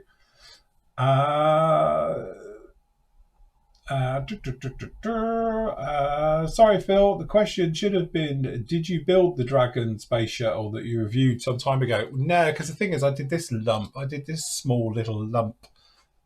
This thing. So consequently, this thing sort of took precedence over it. Yes, when we did, look, I only look about 10 there. Jesus. Looking at the state of the studio, I can almost date it. So that's when I first moved into the studio. So it's 10 years old now. So yes, we did the little tank, as she's known, which I got a copyright strike for using the music on it. But yeah. So yes. That was her. It's Atlantis with all the ones in. Yeah, because I did this one. As I say, it's a massive chunk. The thing's like 2.5 foot tall. So it is a large lump, that thing. So I sort of stuck with that one, really.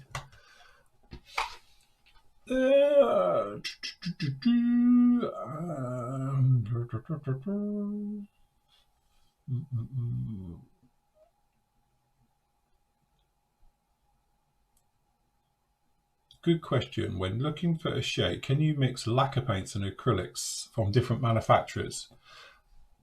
You can, as long as they're using the same carrier or the same stuff. So obviously you can mix guns and Tamiya because they're alcohol based.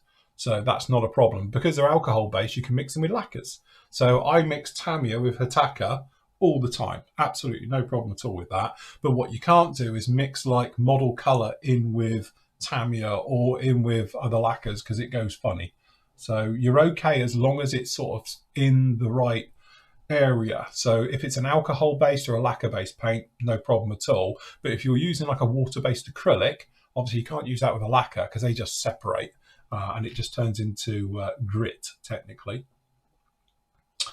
Hi Phil, loving the streams. What would be a good preparation for a gloss finish for a Blue Angel Hornet? Because it's a dark blue, you'd be fine. I would just use like a grey. So like we spoke about at the beginning of the show, again, it's all to do with preparation. When you're into gloss work, and I've done videos all about gloss work as well, you just want to make sure each stage is as good as you can be. So when you put down the primer, you might want to polish it a little bit or definitely give it a rub. Okay, just to get rid of any bits or any imperfections. So when you do come across with that first coat of blue onto that one, you know, that one you want to let dry, make it look nice, make sure it's all good, get rid of any small imperfection, any dust got into it, any bits and pieces. We spoke about this thing on the Friday show. We were talking to Matt about car painting. You will always get bits in it. It's almost impossible not to. So you can just sand them out. And then obviously if you're going to be doing, I assume you will anyway, 2 or 3 coats of blue onto it to give it that real good thick blue coat into it. But yeah, I would do it that way and just sand and polish between each one. And then that way you should have something really very, very nice at the end of it. I wouldn't worry about going in with a black underneath because it's just going to take too long to get the blue to come through, because it will go through as being very dark blue and you'll be lightening the blue with each coat. And again, by putting white down, it's not like you're doing yellows and stuff like that. It may be, depends if you're using decals for the yellows or you're hand painting them in. But again, yellow over blue isn't too bad of a problem, you know. But if you wanted to, you could pre-do them in white and then do them. So you'd mask it all, spray it white, then spray the yellow over the top, because it just means you're using less paint to do it.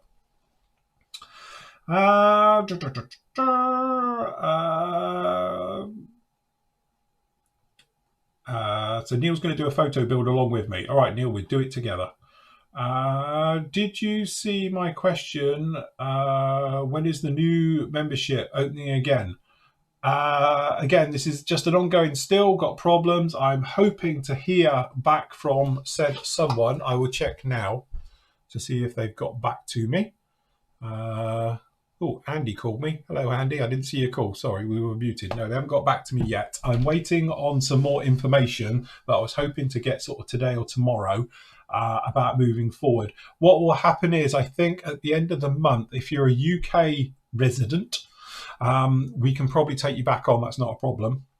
But obviously for the EU, until I get some firm decisions and answers out of people, I can't really do anything about it. Again, it is purely, it's time. It's not even money. To be honest with you, it's got nothing. A lot of people, I've had people say to me about it's about the money and all the rest. It's got nothing to do with the money.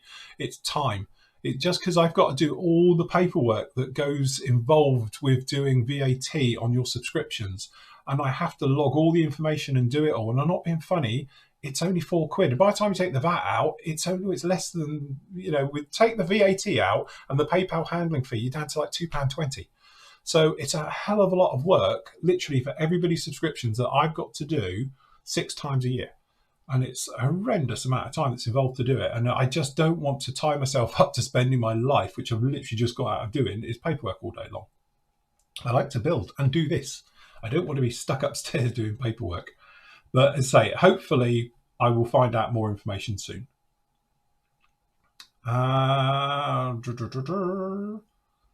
Phil's reviews are probably the best on the internet because what he shows and talks about. Thank you, talking heads. I totally agree with you, but then I would do, I'm biased.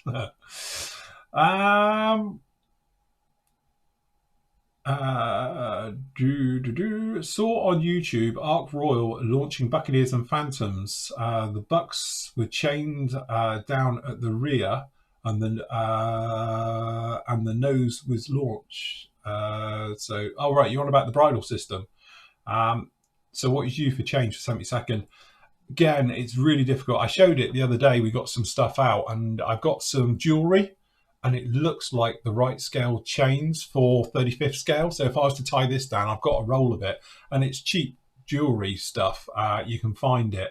It's one of those things where you just want to get roughly in the ballpark of, but sometimes getting that type of link and stuff, you can if you want to. There is companies out there will flog you the stuff, But to be honest, it's probably still jewellery stuff that they've just rebounded, put in a bag themselves and charge you 3 times as much. Just saying. But again, it's one of those. Try and find the one it is. But honestly, have a look round at eBay and those places like that for jewellery. And then some of them are quite good. They give good photos with it next to a ruler, so you can see the size of the links and the shape of the links. Because obviously you just don't want circles, you want sort of ovals, don't you? And coming through and doing it that way. So it's just a case of finding that one. Why did you stop the paint racks? Will you be bringing them back for another shelf rack? No, sorry, Daryl. We parted ways with the company who manufactured them. They use somebody else now. So if you have a look around on the internet, I'm sure you'll find them. They decided to go separately to us. So we have no control over it whatsoever. Matt's Jag, there you go. So Andy's put the link up, so you can go and watch Matt's Jag after this one. And it is free to watch as well. All the stuff on the PM is all free, so you can go off and see that one. Phil, tell Matt to sort his lighting out. When he's talking to camera, he looks like a bomb villain in the shadows. Again, we often speak about this. Give him a bit of slack, because it takes time and confidence to do this. I've been doing this for 20 years. I'm sort of used to it now. But especially Matt's been doing it on his own. So he's been sat in there of an evenings doing the videos on his own. And it's not easy when you're working on your own, because you can't see what you're filming.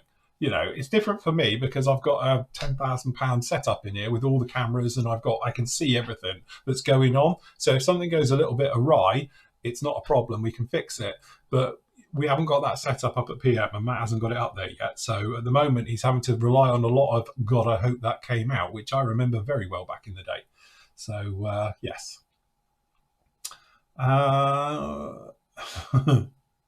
Yes, don't mention any kits. If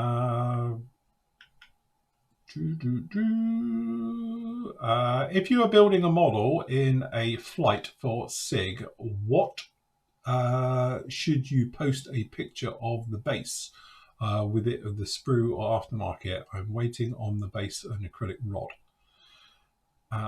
If you're building a model in flight for a SIG, should you post a picture of the base? Yeah, you want it all as a whole. Yeah, definitely. We want to see the whole kabang. So, like when I've done my stuff in flight, obviously you want to focus some of your attention maybe onto the where's one of mine in flight? That one, Redner. So if you were doing like I did on this one, you obviously want to somewhat put some of the pictures in so it takes it in context. But obviously we don't need to see the stand per se, but you want to see the sort of overall look of how you've got it. Because obviously your display base will be part of your entire model. So yeah, so you can sort of show it all in one, something else like that. Whereas say when I did the MiG-21 as well, it becomes part of it. Or if you really want to go full on, you can do the F-14. But the thing is with the F-14, when we did that one, wherever that one is, you can see on here with the photos that I did for this one. Crikey, this is old school, this one. Yeah, so trying to photograph it is an absolute nightmare when the thing is literally 4 foot tall. So I just focused actually on the aircraft itself, but you still really want to see the engines out the back. So these photos here don't really focus on the base because there's not a lot to it. I just did it in the vertical going straight up.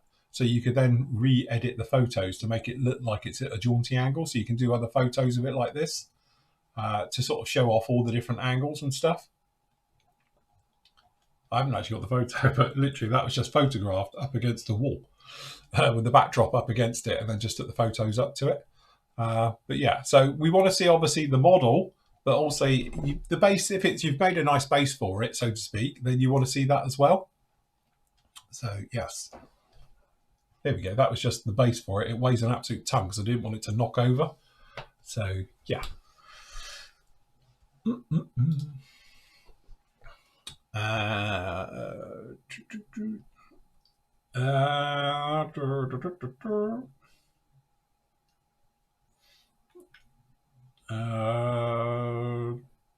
Phil, where'd you get your lead wire? Again, I'm cheap. So literally, if you go on eBay and things like that, you can buy them second hand. But I buy what they call fly tying weights. So it's lead. Apparently, when they do make flies for fly fishing, they use lead wire. So it's got the weight and all the rest of it. So you can do that, and you can buy it in spools, big spools, and it's cheap. The other way of doing it as well, if you want to do cheap, is to do solder. So you can buy solder, different gauges of solder. I've done with mine. Have I put it away? I can't think what I've done with it. I've obviously chucked it somewhere.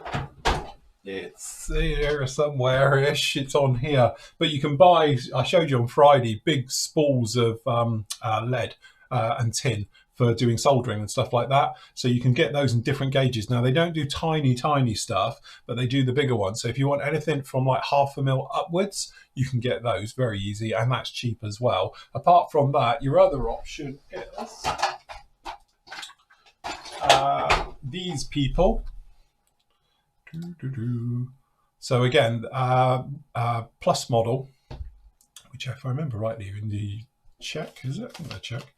But yes, yeah, they're check. But again, it goes from 0.2 up to 1 mil. But literally from 5 up, you can get a lot cheaper. But maybe if you want to get the thinner ones, like the 0.2s and 3s and 4s, then use this stuff, because it's very hard to find lead wire that's this small. But upwards, because it usually goes up in like 0.5 mil, or then it goes up in 6, 8, and then obviously 1, you can get those, no problem at all, as in lead wire. And do it that way. And again, your other option as well is have a look at jewelry making. It sounds stupid, but it's one of those things where you can buy jewelry making stuff really cheap. As soon as you call it hobbies like scale modeling, then it goes up in price. But you can buy their stuff. So I've got a lot of their wires and various things as well, because it's cheap. You buy spools of it for £1, and it's 50 meters, and it's all in different colors as well. Again, I'm not a massive fan of using those types because they're very springy. I like to use lead because you can just bend it around and leave it. So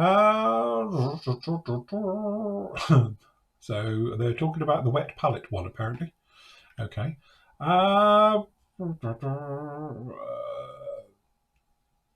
Yes, also John's there saying about cheap jewellery for change. Model Railways is a good place for them as well. Yeah, that'll work.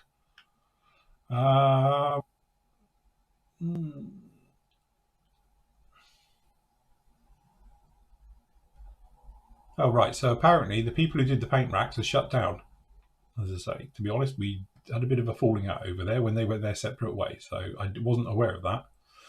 Daryl says, you know what I love the fact Andy joined the crew, rabbit in the headlights, his job now, versus when he would join in, see more of his builds, more aircraft and helicopters in my life. He'll be fine.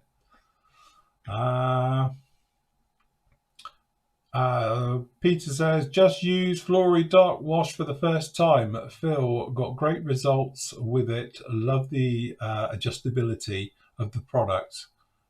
Usual vid as a guide. Many thanks. Once you've used it, you'd never go back to anything else. Trust me.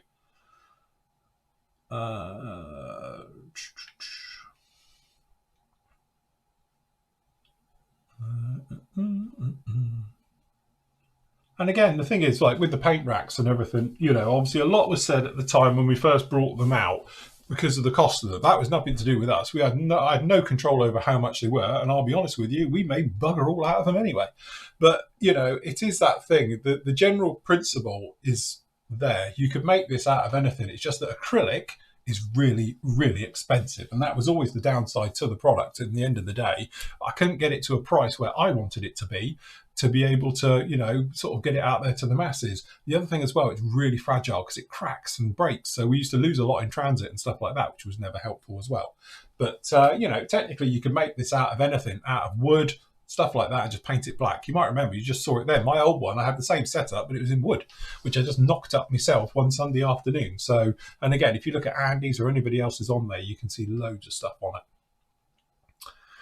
Sorry, the guys are all talking in there. Do we ship Flory's Wash to the United States? If not, recommend anything else similar product.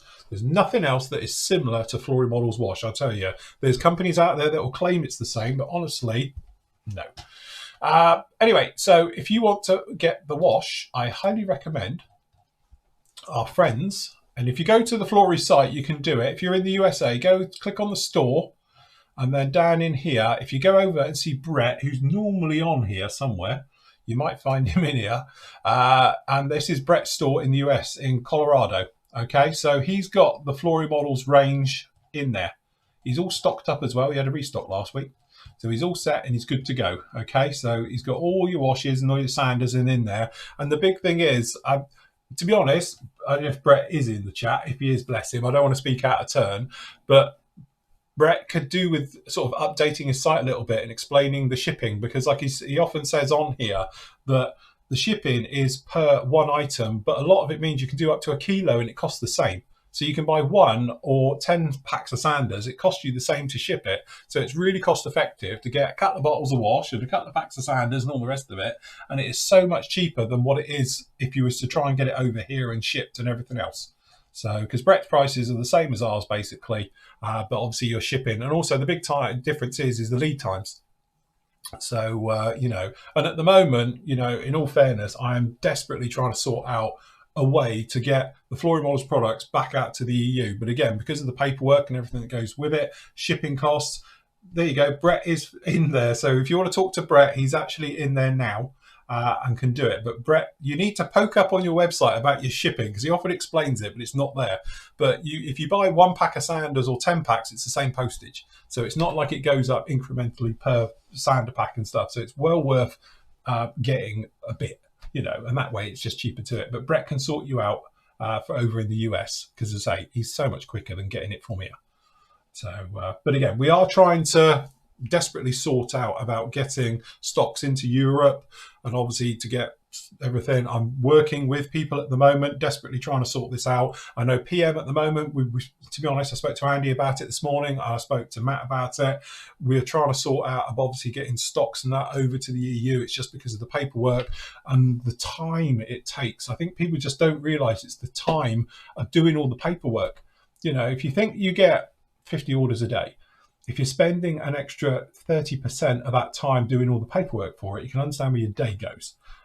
So yes, there we go. He's going to get the shipping updated and all the rest of it, because he says you buy 1 bottle of wash, it's the same as shipping 8. The pack of them, and stuff like that. So yes, so definitely. So we'll get that sorted for you all there.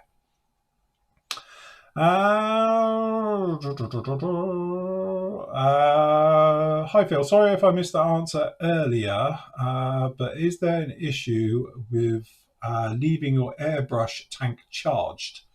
I currently purge my tank after each use. Honestly, still dry. Okay, so for the first 15 years of airbrushing, I used to empty and purge and drain my tank every time I used it, without fail. Literally, I'd finish it, and on this one, I used to have a big red handle, and you'd pull it, and it dumped all the air out of it. I would then do the moisture trap, and then I would do the actual underneath the tank as well. So I'd unscrew it a little bit of tissue underneath any moisture that's in there, and leave it open, and it was fine, never a problem. For the last 10 years, I've never done that. And this thing is hardwired into the electrics for this room. We have a master, which is down there, which basically everything's on one main loop in this room. So when I leave the room, it goes off.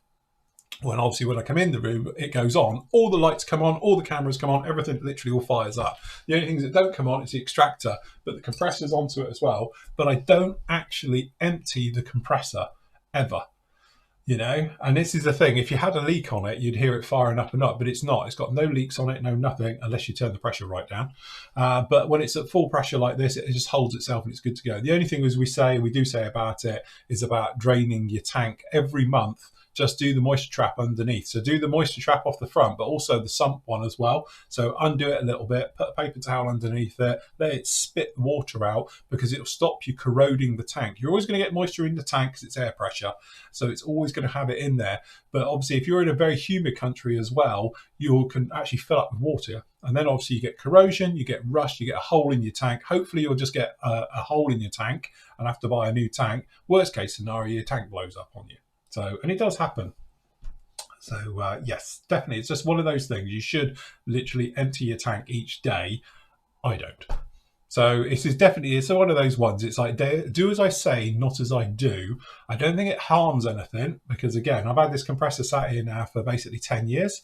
Absolutely fine, no problem at all. Matt's got my old one, which is now 15 years old, and that's never had a problem with it, and that was never emptied either. The ones before that always were. So yes, drain and purge. So yes, right. What have we got up here?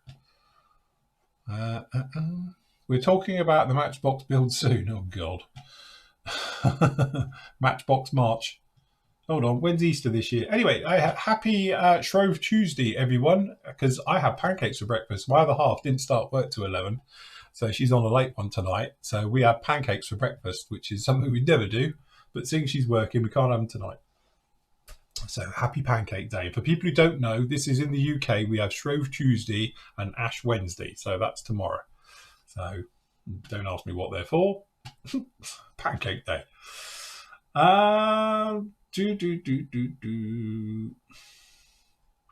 Always purge your tanks, save seals. Do you know what? In all the years I've had a compressor, I've never had a seal problem.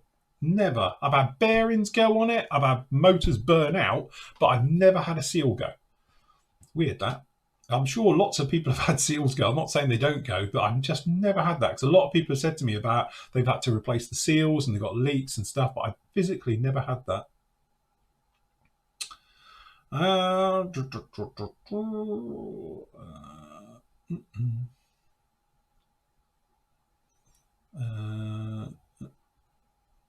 Revel has a temp hold on VAT from the mainland, so Hannant's probably not doing anything yet. Yeah, I did notice earlier that Hannant still aren't shipping anywhere because they haven't sorted theirs out yet. So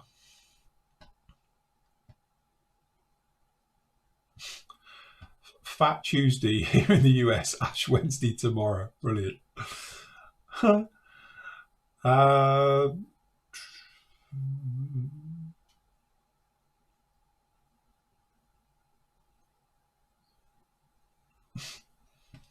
Okay.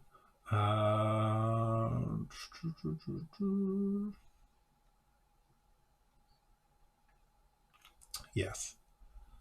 Again, the whole thing with that, honestly, if everybody had known how bad it would have been, nobody would have left. We would never have left the EU, trust me. Shrove Tuesday is the day before Ash Wednesday. I know that bit, which is the start of Lent. Yeah, but what's pancakes got to do with flipping pancakes? Got to do with anything? Phil? Have you ever used a canister? That's a cream, isn't it? Type extractor system for removing. System. Finally moved to Dawlish and setting up. Christopher, there you go. Welcome to Devon. So yes, how's your railway bridge? Yeah, so I know the ones you mean. So a lot of people talk about these, and I know a couple of our members have got them. I haven't, because literally mine goes behind that box thing there. I've got a duct system. You just about see the duct. I've got a flat duct. It goes up. It goes in. I've got then non-returns on both of them. Then it goes into one. It goes up. Then it goes out the wall. So I'm not worried about it at all because there's no smells ever going to come in here. But I do know we have got people who have got, obviously, if you're in a flat, if you're renting, you can't cut a hole in the wall. They don't tend to like that very much. So you can actually buy, and I think they're like charcoal filters and all the rest of it. So you actually have like a tube. So your pipe goes on the end of it and then it goes through. And by the time it gets to the other end, apparently it gets rid of obviously all the nasties, but also all the smells and stuff like that. How reliable they are, how well they work, and how long they last, I just don't know. But I know there's a couple of people that have got them and they swear by them. They say they're absolutely great and you get no smell back from them whatsoever. But I don't know how long they last. I don't know how expensive they are to run and things like that. If you're into a situation where you can't obviously cut a hole through the wall or have a window jam system, and I appreciate recently, even here, it's been bloody freezing. So you wouldn't want to have your window open at all, especially when it's blowing 50-mile-an-hour winds out there, So from that point of view, I can think that would definitely be a way to do it. I have, to be honest, somebody sent me something the other week and it was like awful, but somebody literally had a homemade extractor system into a plastic box with a load of crap into it to absorb it all. And it was like, how's that even working? You're just literally bunging up the air. I imagine there's so much junk in the way of like foam and filters and all of this stuff, the air can't flow. So it's not extracting much because it's backing up. And as a bit of my engineering thing, that's what I used to be back in a different life, I'm fully aware of how these things work and about, exhausting air and air mass and airflow and all the bends you put in it and all stuff like that. I just about remember it all. So I was a little bit skeptical of how well that homemade one was working, but the proper ones I do think work very well.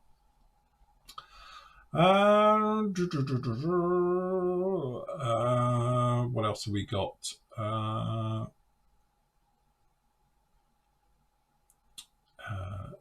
Right, so there we go. So Shrove Tuesday is the day before Wednesday, which is the start of Lent, which is the word meaning spring. Oh, there we go.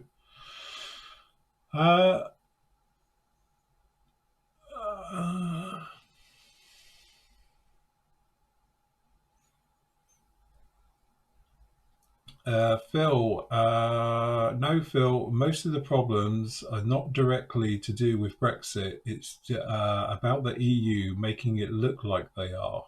Yeah, we don't really want to go down that thing. Like, I own 2 companies. I'm fully aware of how all this works. Trust me, it's been a nightmare. Absolute nightmare. Phil, for Lent, Christians don't eat meat, fish, fats, eggs, or milky food. So traditionally, it's all cooked up into a cake on a stove on the Tuesday, so they don't waste it. Oh, well, there we go. Thank you, Major Havoc.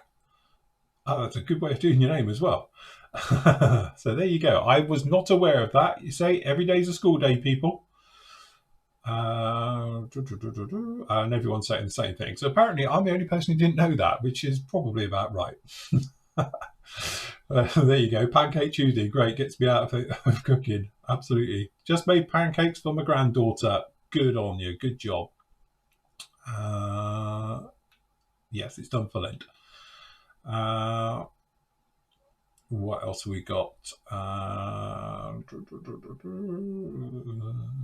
Phil, you can also use an apartment drying vent filter attachment to hook to a booth. I have tapped into the dryer vent for my booths. Yes, you can do it that way as well. If you have got a dryer vent, whack it through that, because to be honest, that's all that's on the outside of this wall. It's a dryer vent put all through with the thing onto it, with the flaps. That's why sometimes when it's windier, you can hear it banging. That's those flaps banging.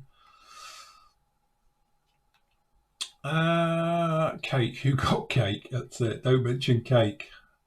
Where do we find the canister type extractor system? Do you know what, Stephen? I don't know. I must admit, as I say, it's one of those things when you don't need it, you don't tend to take any notice.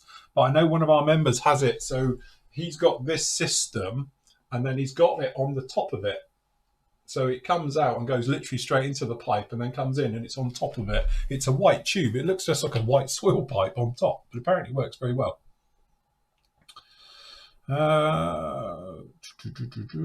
Working on it too. Had a driver in Germany for nearly 6 days waiting for a load.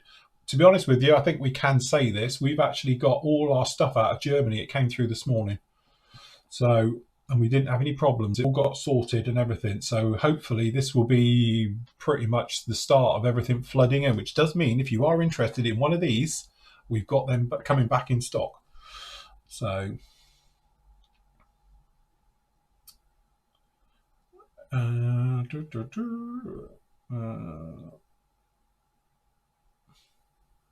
Phil, you're never joining my quiz team. You're not the only one. Everyone says, like, Phil, do you want to be an art? No, don't have Phil on your team. Unless it's got models in it, or aircraft, or anything to do with Star Wars, and then he's all right. The rest of it, no. And...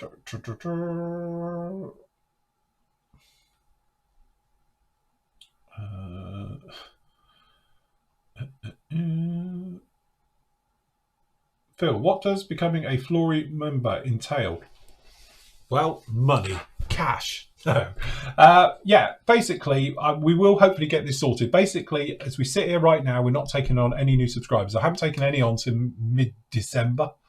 And then we've got, I don't know, 2,500 members on Flory Models. We're a very family-orientated forum and group, as you can tell. They're all in there. And that's what we do. And to be honest, what we're doing here now is what we do all the time, but normally we don't have it on YouTube. So it's just about having fun and all the rest of it. And technically it's £4 a month. As you say, a lot of that's VAT. But what we tend to do is obviously we do prizes and various bits and pieces, medals and all stuff like that throughout the year. We do the get-together, so we all meet at various air shows or museums when we used to be able to do things like that. Do you remember that, gang? Doing all types of things like that. Obviously, with the PM store, we've got our, obviously, you know, I am a co-owner in PM store with Matt up at Doncaster. So we have weekends, open weekends for that as well. So we do live builds and stuff. Obviously, you're more welcome to come along to those as well. So yes, secret ritual. Don't tell about the secret rituals. And yeah, so that's really it. So we're just a big, you know, group, but obviously there is a few little kickbacks to being members. You get 15% off everything from Flory's range. So anything out of the Flory Models range, it's 15% off. You also get various deals and discounts throughout it. We do special offers and deals as well at the PM store. So you get first refusal on all brand new releases and stuff like that. So there's lots of different things to keep you going. Hopefully we will be able to sort something out. As I said, by the end of the month, we should be into a position, I think, where I can take on anybody apart from the EU, which sounds horrible, and that's what I didn't want to do, but it looks like that's where we're going to be going with this one. And I did hear that. I must admit, I got the email through. No re-out this year. To be honest, I didn't think there was for a minute, but as I say, I'm also into my Formula One, so I always go to Silverstone every summer. That I don't think is going to happen either this year.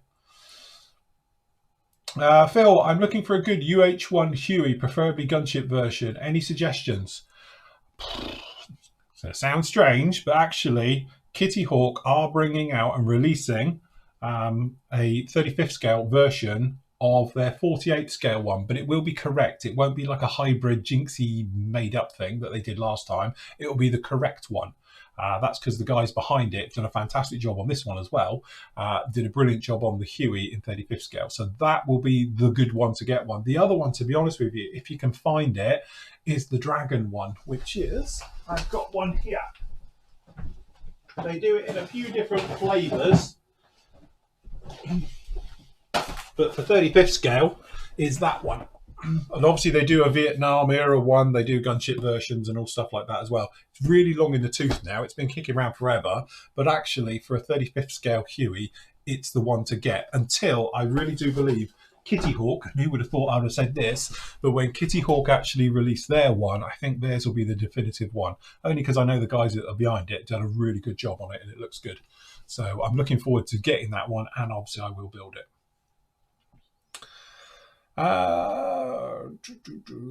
So Steve's saying about the canistan. Do you like that? Yes, that's certain cream, isn't it, for thrush? Steve says, I have a window vent extractor with the slot. That works fine unless you happen to be facing a 50-mile-an-hour wind and they whistle. And it also can literally blow your extractor pipe off.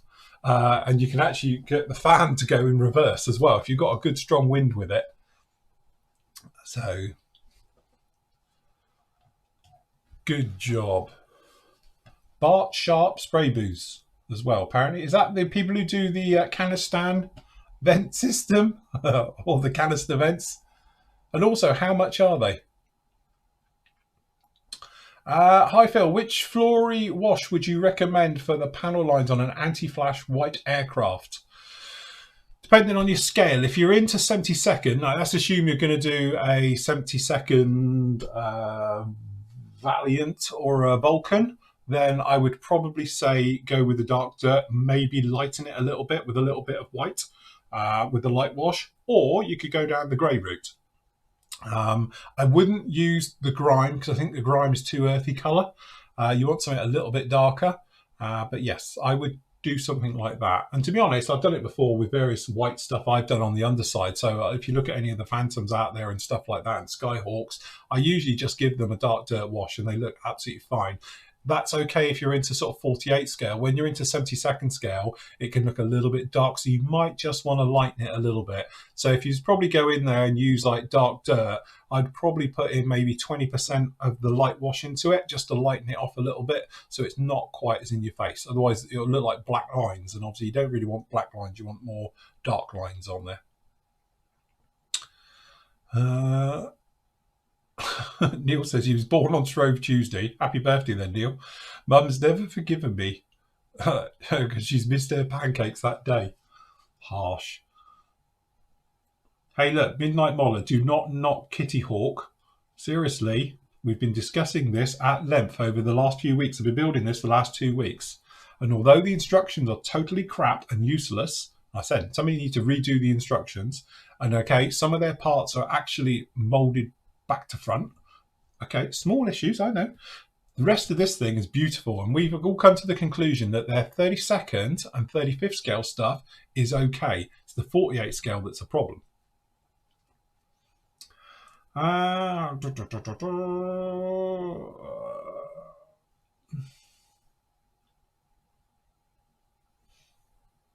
Brian says, modelling has saved me as arthritis stopped me working as a wood butcher. What, a tree surgeon? So a lumberjack, depending where you are in the world. So yes. Yeah, I know a lot of you talking about obviously signing up for flooring models. As soon as we sort it, obviously we'll be on here and we'll get it through. What might have to happen is a bit of a manual process. So normally it's one click and you're in. So we might have to do it a bit manually. Whereas obviously you give me the details, I'll send you the link. You can then sign up and pay and do it that way, purely so we know, because otherwise if I get anybody from the EU come through, I'll get done for it. So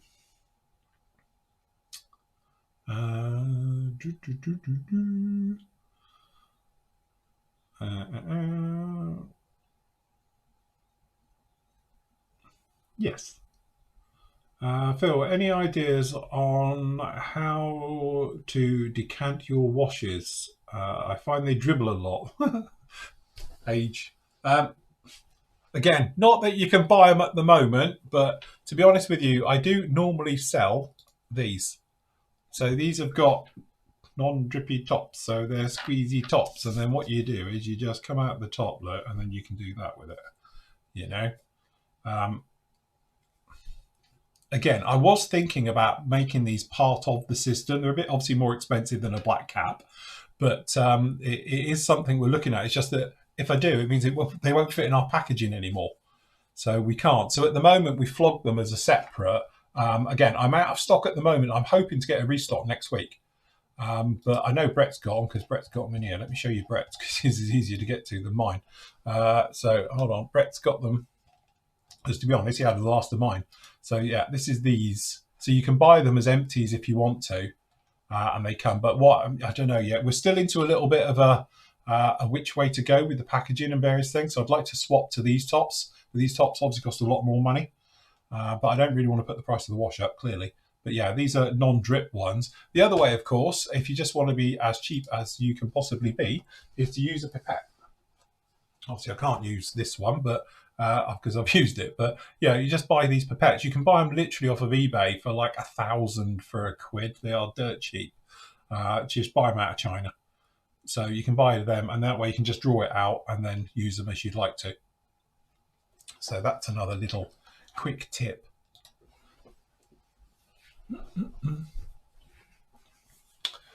Right, I think we are pretty much there, seeing as everybody's now going to be off eating pancakes. So we are all good.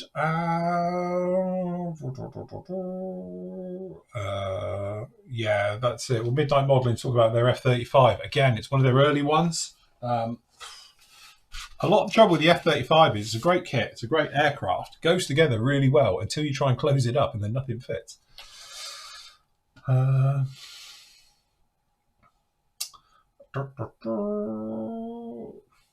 Absolutely. Good for your mental health doing modelling.